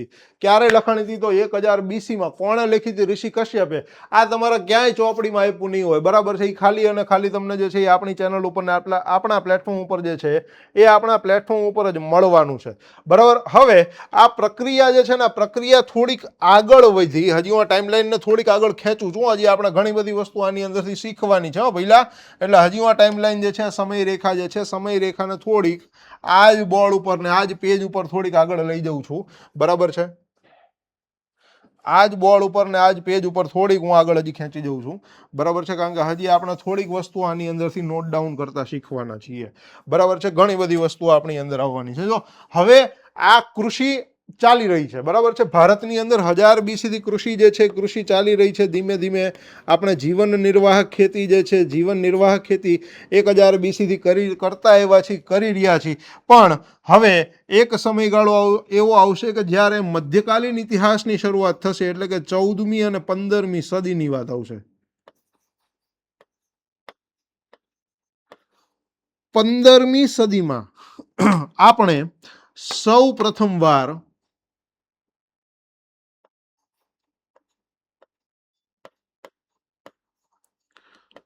ફળોની ખેતી કરતા શીખશું. અને સૌ પ્રથમવાર જે ફળની ખેતી કરવામાં આવશે, ખેતી દ્વારા જે પહેલું ફળ ઉગાડવામાં આવશે, એ ફળનું નામ છે ઓરેન્જ. એટલે કે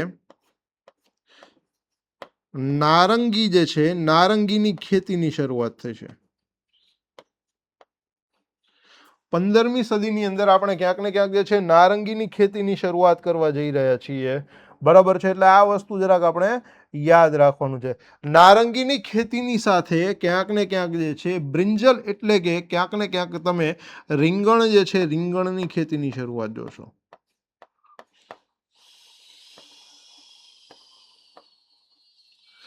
15મી સદીમાં. આ તમારે ચોપડીમાં નહીં હોય. ગોતવા જાવ તો જડે નહીં ગોત્યો ઓલો ગહન ગોવિંદો ને હરિભક્તો ને હાથ વગો છે, એ પ્રેમ પરખંદો, એ આપણા કોર્સની અંદર આપણને માહિતી મળશે. બરાબર છે. પછી અહીંયા ક્યાંક પોર્ટુગીઝ લોકો જે છે, પોર્ટુગીઝ લોકો ક્યાંક ભારતની અંદર આવે છે. અને આ 16મી સદીની વાત છે.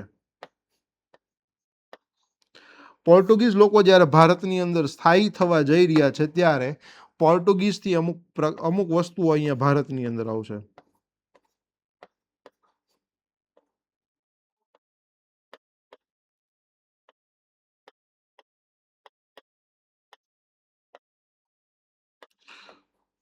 પોર્ટુગીઝ પેદાશોની આયાત જે છે, આયાત ભારતની અંદર થઈ રહી છે. અહીંયા હવે નવી ખેતી જે છે, નવી ખેતીની આપણે શરૂઆત કરશું. જેમાં પ્રથમ તો એ લોકો બહારથી લઈને આવશે બટેકાની ખેતી.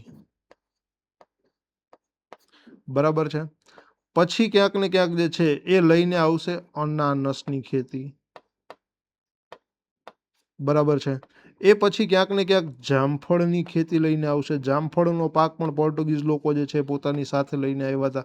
બરાબર છે. કાજુ જે છે, કાજુની ખેતી પણ એ લોકો પોતાની સાથે લઈને આવશે. બરાબર છે. કાજુ સાથે એ તમાકુ જે છે તમાકુની ખેતી પણ પોતાની સાથે લઈને આવશે કે ભઈલા હવે તમાકુ પણ તમે ભારતની અંદર ઉગાડો, એટલે કે બટેકા, અનાનસ, બરાબર છે, આ બધી જ વસ્તુઓ લઈને આવશે.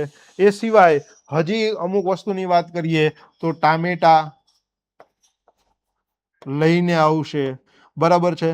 પછી જેની વાત કરીએ તો ટામેટાની સાથે ટેટી પણ એ લઈને આવશે.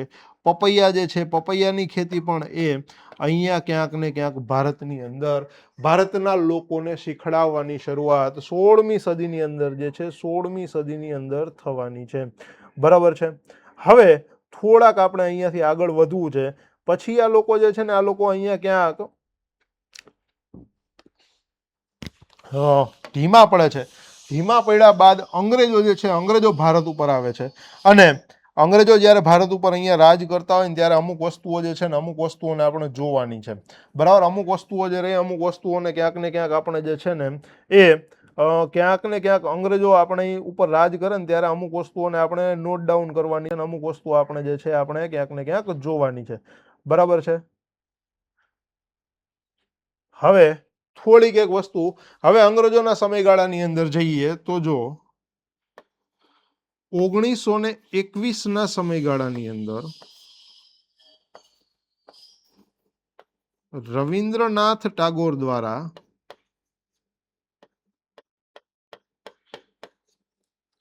એક મિશન જે છે મિશનની શરૂઆત કરવામાં આવે છે જે ખેતીને લગતું છે, બરાબર છે. અને મિશનનું નામ છે શ્રી નિકેતન. ભૂલાય નહીં હો ભઈલા, શ્રી નિકેતન જે છે શ્રી નિકેતન જે છે શ્રી નિકેતન અભિયાન જે છે શ્રી નિકેતન અભિયાન ક્યાંક ને ક્યાંક શરૂ કરવામાં આવે છે, બરાબર છે. આજ 1921ના સમયગાળાની અંદર ગાંધીજી જે છે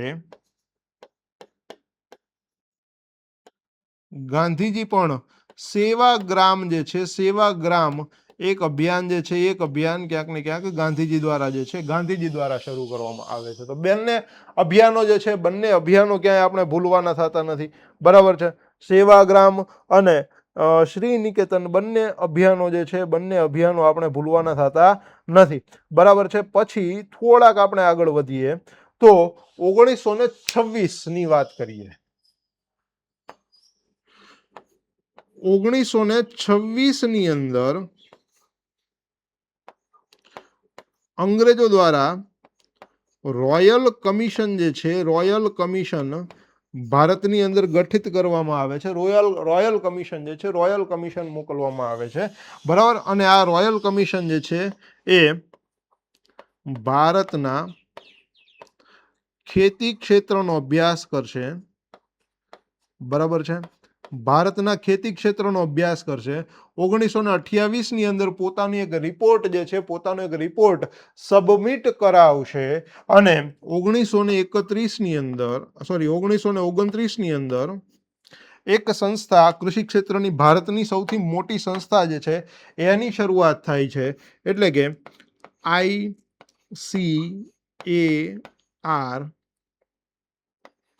ની રચના જે છે ICAR ની રચના ક્યાંક ને ક્યાંક 1929ની અંદર રોયલ કમિશનના બેઝ ઉપર થાય છે. એટલે કમિશન કયું છે ICAR ની રચના માટેનું, તો ધ્યાન રાખવાનું છે કે ICAR ની રચના માટેનું કમિશન કયું છે, તો કે સાહેબ રોયલ કમિશન છે. રોયલ કમિશનના અધ્યક્ષ કોણ હતા આ પણ પૂછાઈ શકે, તો યાદ રાખવાનું છે રોયલ કમિશનના અધ્યક્ષ લોર્ડ લિનલિથગો હતા. લોર્ડ તો ના કહેવાય પણ લિનલિથગો કહેવાય. કોણ હતા? લિનલિથગો, બરાબર. શેની રચના થઈ હતી? ICAR ની, બરાબર છે. ICAR ઇન્ડિયન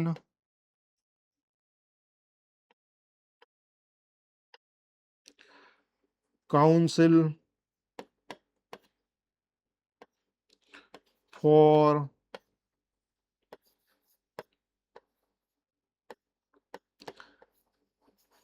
એગ્રીકલ્ચર રિસર્ચ, બરાબર છે. ICAR ની રચના થઈ. અત્યારે આપણે આને ઇન્ડિયન કાઉન્સિલ કહી રહ્યા છીએ, જે તે સમયે એને ઇમ્પિરિયલ કાઉન્સિલ કહેવામાં આવતી. બરાબર છે. એટલે એની રચના ક્યારે થઈ છે? તો કે એની રચના સાહેબ 1929 જે છે 1929 ની અંદર થઈ છે. પછી ધીમે ધીમે જે છે ક્યાંક ને ક્યાંક જે છે ભારત દેશ હવે ધીમે ધીમે ક્યાંક આગળ વધી રહ્યો છે, અને ધીમે ધીમે જે છે ભારત દેશ હવે આઝાદ થવા માટે જે છે એ આઝાદ થવા માટે જઈ રહ્યો છે. બરાબર છે. અને ભારત દેશ ફાઇનલી 1947 ની અંદર જ્યારે આઝાદ થઈ જાય છે, બરાબર છે, ત્યારબાદ ભારતની અંદર નવા નવા પ્રોગ્રામો બનશે, અને 1960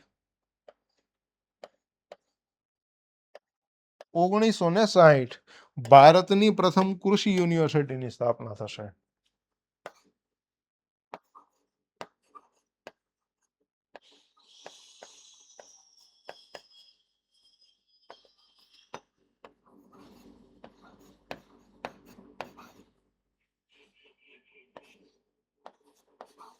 ભારતની પ્રથમ કૃષિ યુનિવર્સિટી જે છે, ભારતની પ્રથમ કૃષિ યુનિવર્સિટીની સ્થાપના 1960 ની અંદર થશે. અને ત્યારબાદ ભારતની ઘણી બધી સરકારોએ ઘણા બધા પ્રોગ્રામો જે છે, ઘણા બધા પ્રોગ્રામો પોતાના હસ્તગત કરેલા હતા. બરાબર છે. આ પોતાના હસ્તગત કરેલા જે પ્રોગ્રામો છે એના અંતર્ગત જો આપણે વાત કરીએ તો કયા કયા પ્રોગ્રામો જે છે, કયા કયા પ્રોગ્રામો એમને હાથ ધર્યા, એમાં જ આપણે એક પ્રોગ્રામની વાત કરવાની છે. એક પ્રોગ્રામ જે છે એ હરિત ક્રાંતિનો પ્રોગ્રામ જે છે, હરિત ક્રાંતિનો પ્રોગ્રામ પણ ક્યાંક ને ક્યાંક એમને હાથ ધરેલો હતો. બરાબર છે. તો હવે થોડાક આપણે એ હરિત ક્રાંતિ જે છે, હરિત ક્રાંતિ વિશે પણ વાત કરીએ. બરાબર છે.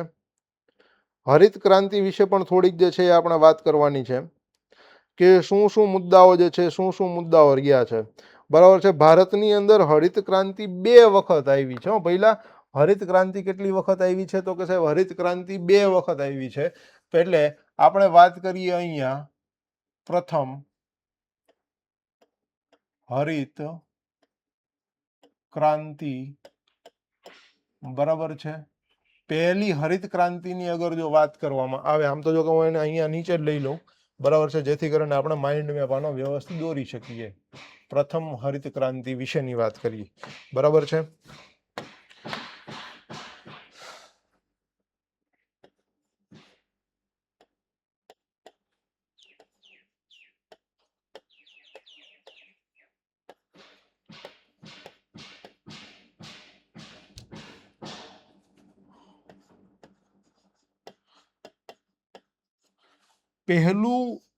પ્રથમ હરિત ક્રાંતિ, ફર્સ્ટ ગ્રીન રિવોલ્યુશન. બરાબર છે. પહેલું એટલે કે પ્રથમ આ ગ્રીન રિવોલ્યુશન, પહેલી હરિત ક્રાંતિની શરૂઆત. તો ધ્યાન રાખવાનું છે, શરૂઆતનું વર્ષ છે 1965. ઘણી જગ્યાએ 66 પણ આપેલું છે, તો ધેટ ઇઝ ઓકે. બરાબર છે. તો એના માટે વ્યક્તિ કોણ હતા? તો વ્યક્તિને આપણે યાદ રાખવાના છે. કોણ હતા? તો પહેલા વ્યક્તિ જે છે, વ્યક્તિ તમે MS સ્વામીનાથનને યાદ રાખશો.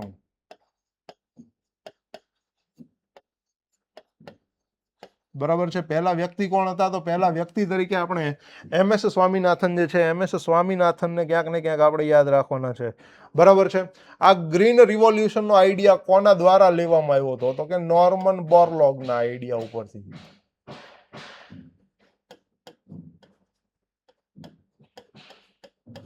નોર્મન બોરલોગ જે છે વિશ્વમાં હરિત ક્રાંતિના પ્રણેતા હતા.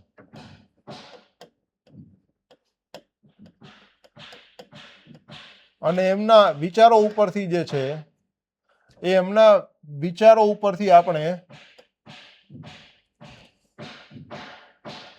હરિત ક્રાંતિના પ્રણેતા, એમના વિચારો ઉપરથી આપણે ભારતની અંદર જે છે, ભારતની અંદર પણ ક્યાંક ને ક્યાંક જે છે એ હરિત ક્રાંતિ લાવવા વિશે જે છે, હરિત ક્રાંતિ લાવવાની શરૂઆત કરી. બરાબર છે. અને હવે આની અંદર જે છે, આની અંદર વસ્તુઓ શું કરી દીધી? બરાબર છે. તો કે અહીંયા આપણે 2-4 વસ્તુઓ ઉપર વધારે ધ્યાન રાખ્યું. બરાબર. તો કે સાહેબ રાસાયણિક ખાતર. મુદ્દો શું હતો? તો કે સાહેબ સારી ગુણવત્તાનું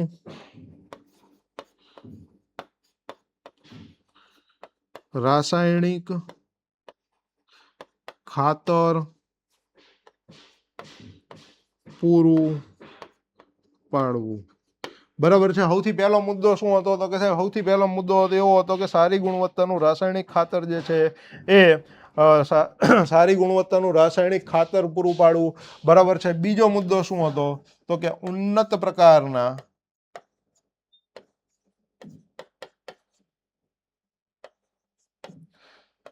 બીજ પૂરા પાડવા. બરાબર છે. ઉન્નત પ્રકારની અંદર ઉન્નત પ્રકારના બીજ જે છે બીજ આપણે પૂરા પાડવા. સારી ગુણવત્તાનું રાસાયણિક ખાતર જે છે એ સારી ગુણવત્તાનું રાસાયણિક ખાતર પૂરું પાડવું. બરાબર છે. સારી ગુણવત્તાની જંતુનાશક દવાઓ પૂરી પાડવી.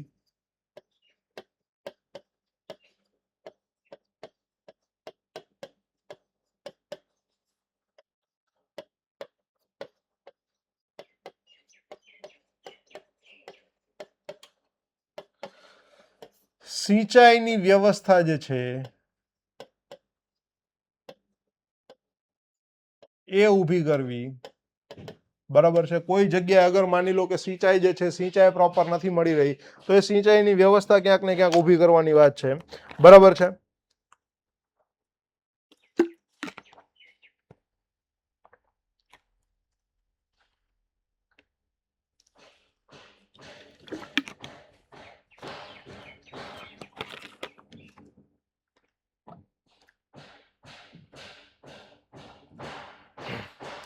તો હવે પછી અહીંયા તો કે સાહેબ આ તો બધું ખેડૂતો આ તો વાત થઈ ખેતરની. બરાબર છે. એ સિવાય સંગ્રહ વ્યવસ્થા. બરાબર. ધિરાણ વ્યવસ્થા.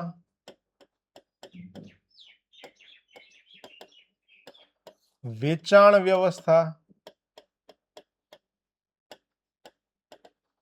આ બધી વસ્તુઓ ઊભી કરવાની વાત જે છે આ બધી જ વસ્તુઓ ઊભી કરવાની વાત આપણી પ્રથમ હરિત ક્રાંતિ જે છે પ્રથમ હરિત ક્રાંતિની અંદર જોઈ હતી.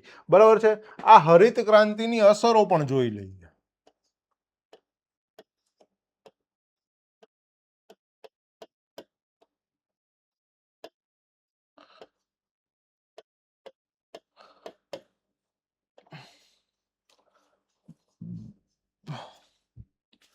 બરાબર છે.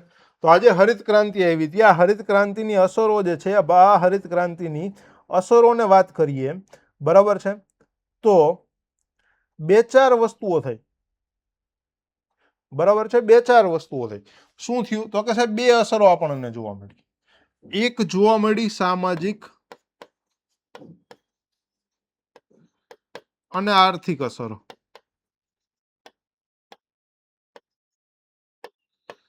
બરાબર. બીજી આપણને જોવા મળી છે પર્યાવરણીય અસર. બીજી કઈ જોવા મળી? તો કે સાહેબ બીજી આપણને જે જોવા મળી એ પર્યાવરણીય અસર જોવા મળી. હરિત ક્રાંતિની જો સામાજિક અસરની વાત કરવામાં આવે અથવા તો આર્થિક અસરની વાત કરવામાં આવે. બરાબર છે. તો અહીંયા જે છે ને અહીંયા સૌથી પહેલો મુદ્દો આપણે એક લખી શકાય કે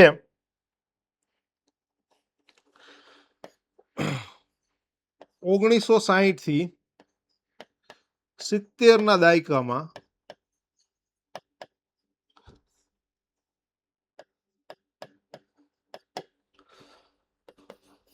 ઘઉં અને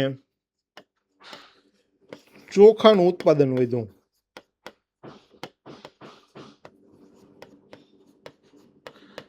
ઘઉં અને ચોખા જે છે ઘઉં અને ચોખાનું ઉત્પાદન જે છે ઘઉં અને ચોખાનું ઉત્પાદન વધ્યું. બરાબર છે. એ સિવાય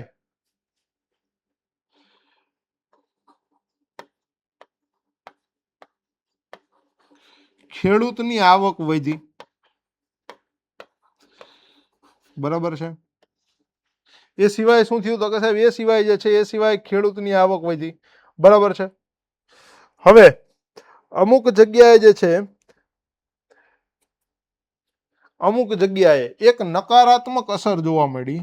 બરાબર છે. નેગેટિવ ઇમ્પેક્ટ જોવા મળી. નેગેટિવ ઇમ્પેક્ટ શું જોવા મળી? તો કે આ જ સમયગાળાની અંદર મેલેરિયાના કેસ વધ્યા.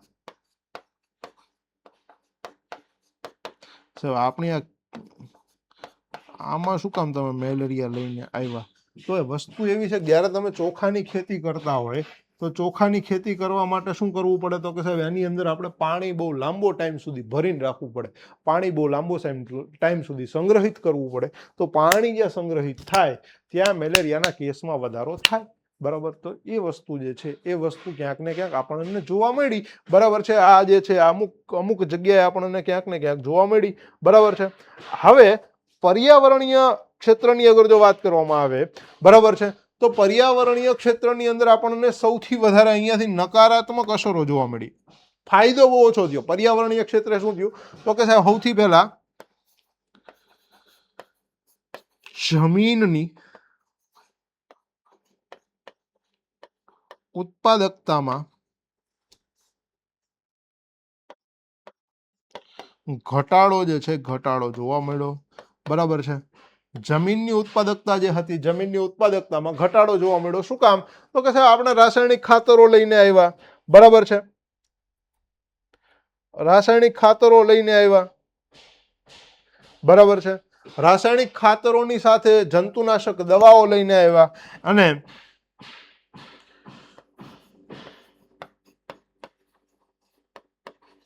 રાસાયણિક ખાતર, દવાઓ અને નીંદણનાશકનો ઉપયોગ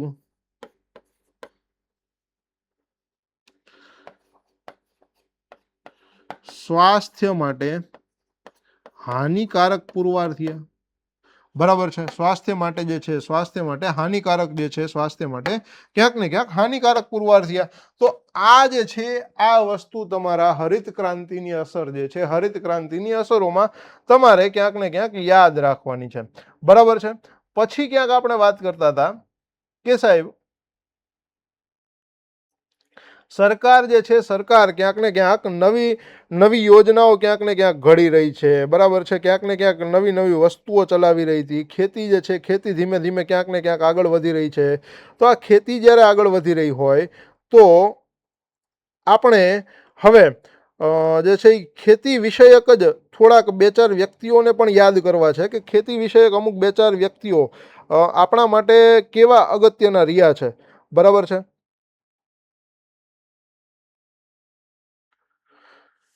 ખેતી વિષયક અમુક વ્યક્તિઓ જે છે, ખેતી વિષયક અમુક વ્યક્તિઓને પણ આપણે ધીમે ધીમે યાદ કરશું. બરાબર છે, એટલે આપણે વાત કરીએ હવે. આ તો જો પહેલી હરિત ક્રાંતિની વાત કરી, હવે આપણે વાત કરવા જઈ રહ્યા છીએ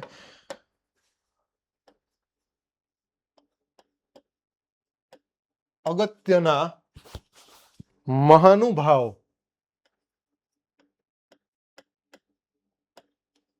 બરાબર છે, એમના વિશે થોડીક આપણે વાત કરવી છે. તો કે સાહેબ સૌથી પહેલા આપણે કોને જોશું? સૌથી પહેલા આપણે જોશું એક વ્યક્તિને જેમનું નામ છે MS સ્વામીનાથન. બરાબર છે. ભારતની અંદર સૌથી મોટા વ્યક્તિ આ રહી ચૂકેલા છે MS સ્વામીનાથન. બરાબર છે. શું કામ? તો કે પ્રથમ હરિત ક્રાંતિના પ્રણેતા છે.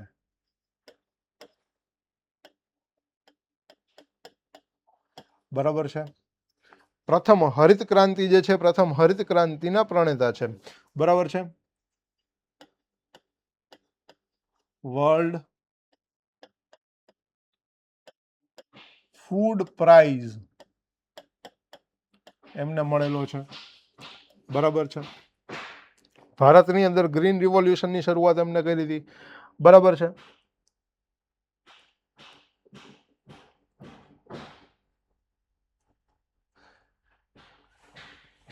એમના દ્વારા એક પુસ્તક જે છે, પુસ્તક લખવામાં આવેલી હતી.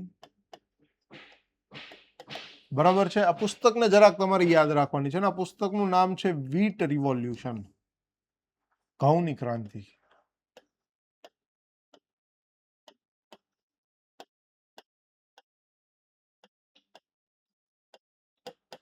કયું રિવોલ્યુશન છે ભઈલા? તો કે એમના દ્વારા લખાયેલી એક પુસ્તકનું નામ છે વ્હીટ રિવોલ્યુશન. અને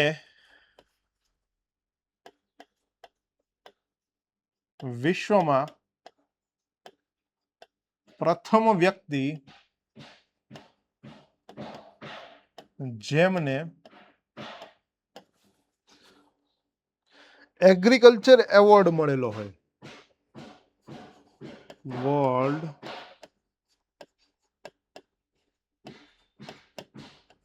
એગ્રીકલ્ચર એવોર્ડ જે છે, વર્લ્ડ એગ્રીકલ્ચર એવોર્ડ એમને મળેલો છે. તો આ વ્યક્તિઓ જે છે, વ્યક્તિને આપણે યાદ રાખીશું. બરાબર છે. પછી એક બીજા વ્યક્તિ જે છે એમને પણ આપણે યાદ કરવા છે, જેમનું નામ છે ડોક્ટર નોર્મન બોરલોગ. બરાબર. આ ડોક્ટર નોર્મન બોરલોગ જે છે એ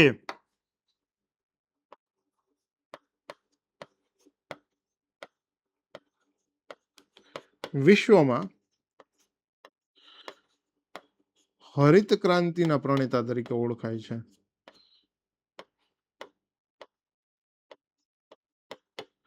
બરાબર. વિશ્વમાં હરિત ક્રાંતિના પ્રણેતા તરીકે ઓળખાય છે. પ્લસ આપણે એમને એક બીજા માટે પણ યાદ કરીશું કે જેમને શાંતિનો નોબલ પુરસ્કાર મળેલો છે. શાંતિ માટેનો નોબલ પુરસ્કાર જે છે, શાંતિ માટેનો નોબલ પુરસ્કાર જે છે એમને મળેલો છે. બરાબર છે. અને પોતે વીટ સાયન્ટિસ્ટ હતા. બરાબર છે. એટલે આમ કહેવાય ને કે ઘઉં વૈજ્ઞાનિક હતા. બરાબર છે. જેમને પ્લાન્ટ પેથોલોજી જે છે, પ્લાન્ટ પેથોલોજી વિશે વાત કરી હતી. બરાબર છે. પછી એક ત્રીજા વ્યક્તિને આપણે યાદ રાખીશું, doctor Verghese Kurian.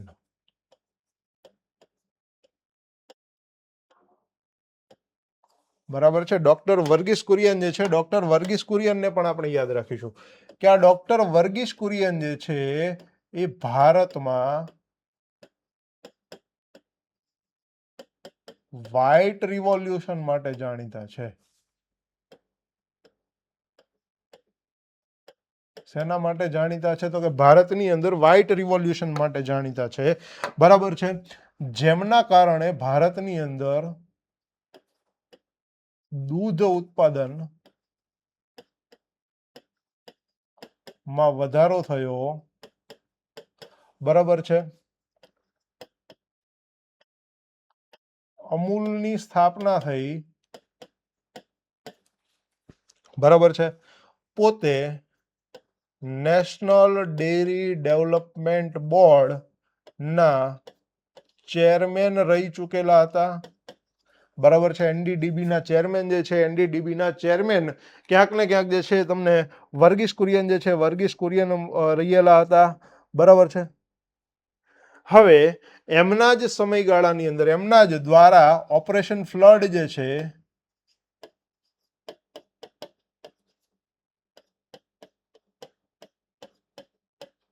Operation flood ની બ્લુ પ્રિન્ટ એમને તૈયાર કરેલી હતી. બરાબર છે. આગળ જઈને જોશું ક્યારેક ઓપરેશન ફ્લડ જે છે, ઓપરેશન ફ્લડ શું હતું, તો એની બ્લુ પ્રિન્ટ જે છે, એમની બ્લુ પ્રિન્ટ એમને તૈયાર કરેલી હતી. બરાબર છે. તો આ વસ્તુ જે છે, આ વસ્તુ જરાક આપણે યાદ રાખશું. બરાબર છે. અને 1963 જે છે, 1963 આવતા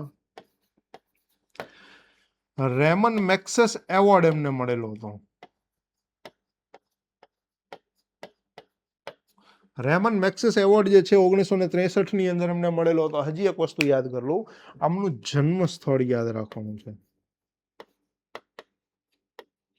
શા માટે યાદ રાખીશું? કોઝિકોડ. જો હું કહું છું ને, જન્મ સ્થળ આમનું છે કોઝિકોડ. શા માટે યાદ રાખશું? કરંટનો મુદ્દો છે. કરંટનો મુદ્દો છે. શા માટે યાદ રાખવાનું છે? કોઝિકોડ જે છે એ ભારતનું પ્રથમ પુસ્તક શહેર બનવા માટે જઈ રહ્યું છે.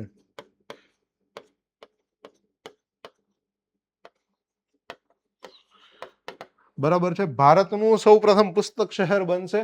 ભારતની સૌથી નવી હાઈટેક લાઇબ્રેરી જે છે એ અહીંયા ક્યાંક ને ક્યાંક જે છે કોઝીકોડની અંદર જે છે કોઝીકોડની અંદર ક્યાંક ને ક્યાંક આપણે સ્થાપિત કરવા જઈ રહ્યા છીએ. અને આ ભારતની અંદર પુસ્તક શહેર બનાવવાનો આઈડિયા જે છે એ પ્રાગ પાસેથી લેવામાં આવેલો છે. તો પ્રાગ યુનિવર્સિટી જે છે ભારતનું પ્રથમ જે છે એ ભારતનું પ્રથમ પુસ્તક શહેર જે છે, ભારતનું પ્રથમ પુસ્તક શહેર આ બનવા જઈ રહ્યું છે. તો એને પણ જરાક જે છે આપણે જરાક યાદ રાખવાના છે. બરાબર. અને એક વ્યક્તિ જે છે, એક વ્યક્તિને આપણે અલગથી યાદ રાખીશું જેમનું નામ છે KL ચડ્ડા. બરાબર. ચોથા એક વ્યક્તિ અહીંયા યાદ રાખવાના છે, ડોક્ટર KL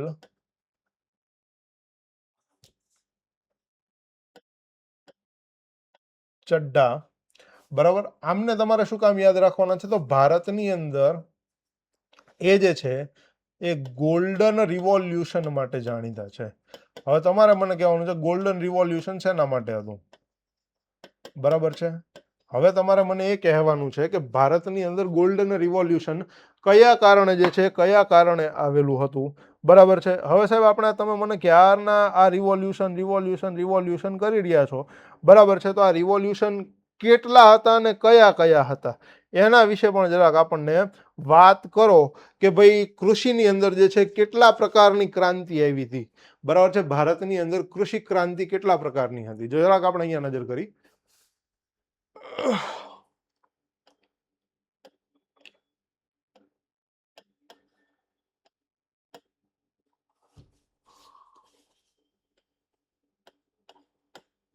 કૃષિ ક્રાંતિ કેટલા પ્રકારની હતી? બરાબર છે. એની ઉપર આપણે નજર કરવાની છે.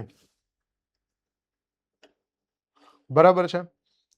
તો એક આવ્યું હતું, હું અહીંયા કલર લખી છે, અંગ્રેજીમાં લખી છે, I am trying my best. White revolution એટલે કે સફેદ ક્રાંતિ, શ્વેત ક્રાંતિ.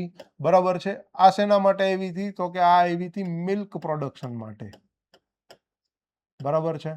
શ્વેત ક્રાંતિ શેના માટે આવી હતી? તો કે સાહેબ શ્વેત ક્રાંતિ જે છે આવી હતી મિલ્ક પ્રોડક્શન માટે. વ્હાઇટ રિવોલ્યુશન જે છે એ વ્હાઇટ રિવોલ્યુશન ક્યાંક ને ક્યાંક મિલ્ક પ્રોડક્શન માટે આવ્યું હતું. બરાબર છે. પછી એવું ને એવું જ આપણને જોવા મળશે બ્લુ રિવોલ્યુશન. તો એ શેના માટે આવ્યું હતું સાહેબ? મત્સ્ય પાલન માટે એટલે કે ફિશ. બરાબર છે. વ્હાઇટ રિવોલ્યુશન શેના માટે આવ્યું હતું? તો કે ફિશ માટે આવ્યું હતું. બરાબર છે. એવું ને એવું જે છે એ આપણને જે છે એક જોવા મળશે બ્રાઉન રિવોલ્યુશન. એક આપણને જોવા મળશે બ્રાઉન રિવોલ્યુશન. બ્રાઉન રિવોલ્યુશન જે છે એ લેધર માટે આવેલું હતું. બરાબર છે. ચર્મ ઉદ્યોગ માટે. પછી એક રિવોલ્યુશન આપણને જોવા મળશે ગ્રે રિવોલ્યુશન. બરાબર છે. તો એ આવેલું હતું ફર્ટિલાઇઝર માટે.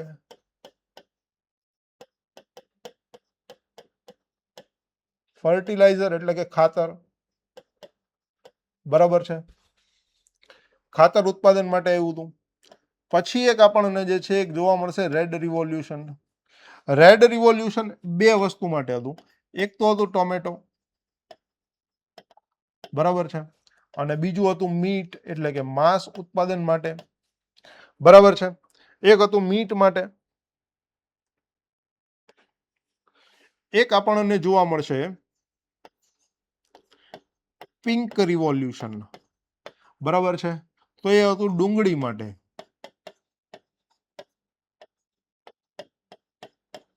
બરાબર છે. પિંક રિવોલ્યુશન શેના માટે હતું? તો કે સાહેબ ડુંગળીના ઉત્પાદન માટે હતું. બરાબર છે. એક આપણને જોવા મળશે રાઉન્ડ રિવોલ્યુશન. તો એ બટેકાની ક્રાંતિ માટે હતું. પોટાટો.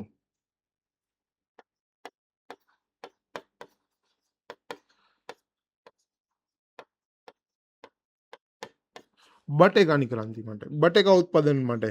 બરાબર છે. એક જે છે એક આપણને જોવા મળશે સિલ્વર રિવોલ્યુશન. બરાબર. આ જે છે આ આપણને જોવા મળશે એગ. બરાબર છે. અથવા તો મરઘા પાલન માટે. બરાબર. પણ હમણાં હું તમને એક રિવોલ્યુશન આમાં જ એડ કરી નાખું, સિલ્વર ફાઈબર રિવોલ્યુશન. તો પાછો અર્થ ફરી જશે. સિલ્વર ફાઈબર રિવોલ્યુશન જે છે કોટન માટે હતું. બરાબર છે. કોટન એટલે કે કપાસ માટે. ચાલો બરાબર. સિલ્વર ફાઈબર શેના માટે હતું? તો કે સિલ્વર ફાઈબર જે છે એ કપાસ માટે હતું. બરાબર છે. એટલે આ વસ્તુ જરાક જે છે, આ વસ્તુ જરાક આપણે યાદ રાખીશું. બરાબર. એક હજી આપણે યાદ રાખવાનું છે 10મું, બાયોફ્યુલ માટેનું બ્લેક રિવોલ્યુશન. બ્લેક રિવોલ્યુશન જે છે એ બાયોફ્યુલ માટે હતું. ભઈલા ધ્યાન રાખજો, બાયોફ્યુલ, પેટ્રોલિયમ ની વાત નથી કરી રહ્યો. પેટ્રોલિયમ અલગ વસ્તુ છે. હું અહીંયા બાયોફ્યુલ ની વાત કરી રહ્યો છું. બરાબર છે. એટલે ભૂલ કરતા નહીં. ભૂલ જાઓગે તો ઝૂલ જાઓગે. બરાબર. આ નાની નાની વસ્તુઓ છે, નાની નાની વસ્તુઓને ભૂલાય નહીં. બરાબર છે. એક હજી આપણને જોવા મળશે ગોલ્ડન રિવોલ્યુશન. તો ગોલ્ડન રિવોલ્યુશન જે છે ને શણ ઉત્પાદન માટે હતું, જ્યુટ માટે. બરાબર છે. શેના ઉત્પાદન માટે હતું? તો કે શણ ઉત્પાદન માટે જે છે ગોલ્ડન રિવોલ્યુશન કરવામાં આવ્યું. હવે જરાક અહીંયા ધ્યાન રાખો તો અહીંયા ક્યાંક આપણે શું લખ્યું હતું? Golden revolution. કેએલ ચડ્ઢા જે છે કયા રિવોલ્યુશન માટે જાણીતા હતા? ગોલ્ડન રિવોલ્યુશન માટે. ભૂલ ન થાય મારા વાલા. આ નાના નાના મુદ્દાઓ છે, અને નાના નાના મુદ્દાઓને જ આપણે ભૂલવાના થતા નથી. પણ આ ગોલ્ડન જે છે ને, ગોલ્ડન ની સાથે તમારે એક વસ્તુ બીજી એડ કરવાની થશે. શું? તો કે ગોલ્ડન ફાઈબર રિવોલ્યુશન. બરાબર. ગોલ્ડન કેવું? તો કે ગોલ્ડન ફાઈબર રિવોલ્યુશન. બરાબર. એટલે આમાં ભૂલ ન થાય હો. હજી એક આવશે તમારું સેફરન રિવોલ્યુશન. એટલે કે હું તમને અહીંયા એમ કહું કે કેસરી ક્રાંતિ કોના માટે આવી હતી? તો કેસરી ક્રાંતિ જે છે એ સૌર ઉર્જા માટે આવેલી હતી. આવી પણ કોઈ ક્રાંતિ હતી સાહેબ? તો કે હા, કેસરી ક્રાંતિ જે છે, કેસરી ક્રાંતિ એટલે કે સેફરન રિવોલ્યુશન જે છે એ સૌર ઉર્જા માટે આવેલી ક્રાંતિ હતી. અને ભૂલાય નહીં હો મારા વાલા, સેફરન રિવોલ્યુશન. બરાબર છે. હવે જરાક આપણે એક વાત કરીએ કે એક તમને જોવા મળશે આલમંડ રિવોલ્યુશન. બરાબર છે. એટલે કે તમને બદામી ક્રાંતિ જોવા મળશે. એ મરી મસાલા માટે હતી. આ તમારા ચોપડીમાં નહીં દેખાય તમને ક્યાંય. મરી મસાલા માટેની ક્રાંતિ. પછી એક ક્રાંતિ આપણને જોવા મળશે ગ્રીન રિવોલ્યુશન, એટલે કે હરિત ક્રાંતિ. બરાબર છે. આ ગ્રીન રિવોલ્યુશન જે છે ને, એ ગ્રીન રિવોલ્યુશન આપણા માટે ઘઉંની વીટ માટે હતું. બરાબર છે. વીટ એન્ડ રાઈસ માટે. બરાબર છે. 15મી ક્રાંતિ જે છે ને એ આવી હતી આપણી રેઇનબો રિવોલ્યુશન. All sector. બરાબર છે. આ જે છે, આ ઓલ સેક્ટર જે છે, ઓલ સેક્ટર માટે આ એક ક્રાંતિ જે છે, ઓલ સેક્ટર માટેની એક ક્રાંતિ હતી, રેઇનબો રિવોલ્યુશન. તો આટલી બધી ક્રાંતિઓ જે છે, આટલી બધી ક્રાંતિઓ આપણે કૃષિ માટે યાદ રાખવાની છે, જે તમારી પુસ્તકોની અંદર નથી આપેલી. એવી 2-4ની હું તમને અહીંયા ટીક માર્ક કરી દઉં તો તમારે અમુક વસ્તુઓ તો તમને જોવા મળવાની છે. બરાબર. સિલ્વર ફાઈબર તમારી પુસ્તકની અંદર ક્યાંય તમને જોવા નહીં મળે. બરાબર છે. સિલ્વર ફાઈબર સિવાય તમને જે છે ક્યાંય તમને બદામી ક્રાંતિ જોવા નહીં મળે, કેસરી ક્રાંતિ જોવા નહીં મળે, ગોલ્ડન ફાઈબર જોવા નહીં મળે. બાકી બધી વસ્તુઓ તો તમારામાં હશે જ. કદાચ પિંક રિવોલ્યુશન તમારા માટે થોડુંક નવું નીવડે. તો આવી બધી વસ્તુઓ છે. બરાબર છે. તો આટલી વસ્તુઓ તમારા જે છે એ રિવોલ્યુશનને લઈને તમારે યાદ રાખવાની છે. બરાબર છે. હવે જ્યારે તમે આટલી વસ્તુઓ વાંચી લો ને, ત્યારે તમારો ખાલી કૃષિ લેવલનો ઇતિહાસ પૂરો થાય. કે અહીંયાથી આપણે જે છે ને સાહેબ, અહીંયાથી ખાલી આપણે ઇતિહાસને સમજ્યા કે કૃષિની અંદર, ભારતની અંદર કેટલી વસ્તુઓ બની. બરાબર. વિશ્વની બનવાની શરૂઆતથી શરૂઆત કરીએ ને, તો ત્યાંથી આપણે વાત કરતા આવી કે સાહેબ આપણે આવ્યા હતા એ ખાલી ખેતી કરવા માટે આવ્યા હતા. અને સાહેબ ખેતી કરવા માટે આપણે કેટલી બધી મહેનત કરી નાખી. બરાબર છે. ખાલી આપણે ખેતી કરવા માટે આવ્યા હતા, અને ખેતી કરવા માટે આપણે કેટલી બધી શરૂઆત કરી નાખી. બરાબર. કેટલી બધી મહેનત કરી. તો કે સાહેબ આપણે આફ્રિકાથી નીકળ્યા, પ્રાઇમેટમાંથી ઉત્ક્રાંતિ પામ્યા, પ્રાઇમેટમાંથી ઉત્ક્રાંતિ પામીને પછી ધીમે ધીમે જે છે આફ્રિકાથી બહાર નીકળીને ક્યાં આવ્યા? ભારત સુધી આવ્યા. મેહરગઢની અંદર આવ્યા. મેહરગઢની અંદર આવીને આપણે જે છે એ પહેલા ઘઉંની ખેતી કરી, બાજરીની ખેતી કરી. પછી નૂતન પાષાણ કાળ આવ્યો. ત્યાં આપણે કબીલા પ્રથા જોઈ, આગનું જ્ઞાન મેળવું, પૈડાની શોધ કરી, પથ્થરના ઓજારો બનાવ્યા. પછી આપણે પશુપાલન કર્યું. પશુપાલન એ કેવું? તો કે સાહેબ પહેલા આપણે જે છે એ ખાલી ખેતી, શિકાર માટે પશુપાલન કરતા, પછી ખેતી માટે પશુપાલન કરતા થયા, પછી શિકારો કર્યા, સ્થાયી વસવાટ કર્યો, ઘર બનાવવાની શરૂઆત કરી, લગ્ન વ્યવસ્થા આવી, કબીલા પ્રથા આવી. બરાબર. આટલી બધી મહેનત કર્યા પછી આપણે જે છે એ ધીમે ધીમે ખેતીની શરૂઆત કરી. પછી બટેકું આવ્યું. પછી જે છે એ ધીમે ધીમે કાંસાના ઓજારો બનવાની શરૂઆત થઈ, રેશિમ બનાવવાની શરૂઆત થઈ. બરાબર છે સાહેબ. હજી તો ઘણી બધી વસ્તુ છે. પછી મકાઈની ખેતી કરી, ચોખાની ખેતી કરી. બરાબર. મને આવવાની ઈચ્છા થઈ કે સાહેબ ખરેખર આ પહેલી વસ્તુ તો સાહેબ આ મોઢે ભણાવવું એ જ બહુ મોટી વાત છે, બરોબર. તો સાહેબ તમારે હજી ચાલુ હજી તો આ રિવિઝન જ ચાલી રહ્યું છે એક. હા, બાકી તો હું બધી મોટા થોડું ભાગના. હા, છોકરાઓને જી સર, જી સર, શ્યોર. જો મને ખ્યાલ છે કે ગ્રામ સેવકનો કોર્સ અત્યારે ગુજરાતમાં ઘણી સંસ્થાઓ પાસે હશે. આપણે થોડા મોડા છીએ, પણ જલ્દબાજી છે દેર ભલી, જલ્દબાજી છે દેર ભરી, બરોબર. તો એ કહેવત છે, એ ઘણી વખત લખ્યું, એક્સિડન્ટ ન થાય ને એના માટે સાહેબ, જલ્દબાજી છે દેર ભલી. તો હું એમ કહું કે સાહેબનું જે કન્ટેન્ટ છે, જો હું કોઈ દિવસ કોઈ સાહેબના ખોટા વખાણ કરતો નથી. આપણી સંસ્થામાં કામ કરતા હોય કે ન કરતા, હું મારા ખોટા વખાણ નથી કરતો, તમે મને ઓળખો છો. સાહેબ જે ભણાવે છે ને, એ તમે નોટિસ કરો, આ બ્લેક બોર્ડ. મેં કીધું સાહેબ પીપીટી બનાવી દઉં, કે સાહેબ પીપીટીમાં ફોટા મૂકવાના થશે ને ત્યારે હું તમને કહીશ, પણ અત્યારે ખાલી છોકરાઓને મારે એક વખત આમ અંદર ડૂબાડવા છે કૃષિમાં. અને એટલે એમણે સરસ મજાનું આ ડ્રાફ્ટ આપ્યો, તમને કેટલું સરસ મજાનું માઇન્ડ મેપ બનાવી દીધું, અને કૃષિનું જે ઇતિહાસ શું છે એ તમને પહેલેથી શરૂઆત કરી. એટલે એ બહુ બહુ મોટી વાત છે. અને આશા રાખું છું કે તમે આ વિડીયો જોયા પછી વધુમાં વધુ લોકોને આપણી એપ્લિકેશન ટાર્ગેટ વિથ ભાવિક મારું ડાઉનલોડ કરાવશો અને કહેશો ગ્રામ સેવકનો કોર્સ ભણવો હોય તો જીગર સર કેમ ભણાવી એક વખત જોવા આવો, બરોબર. તો હવે સાહેબ તમને નેક્સ્ટ લેક્ચરમાં મળશે. ત્યાં સુધી બધાને જય હિન્દ, જય ભારત.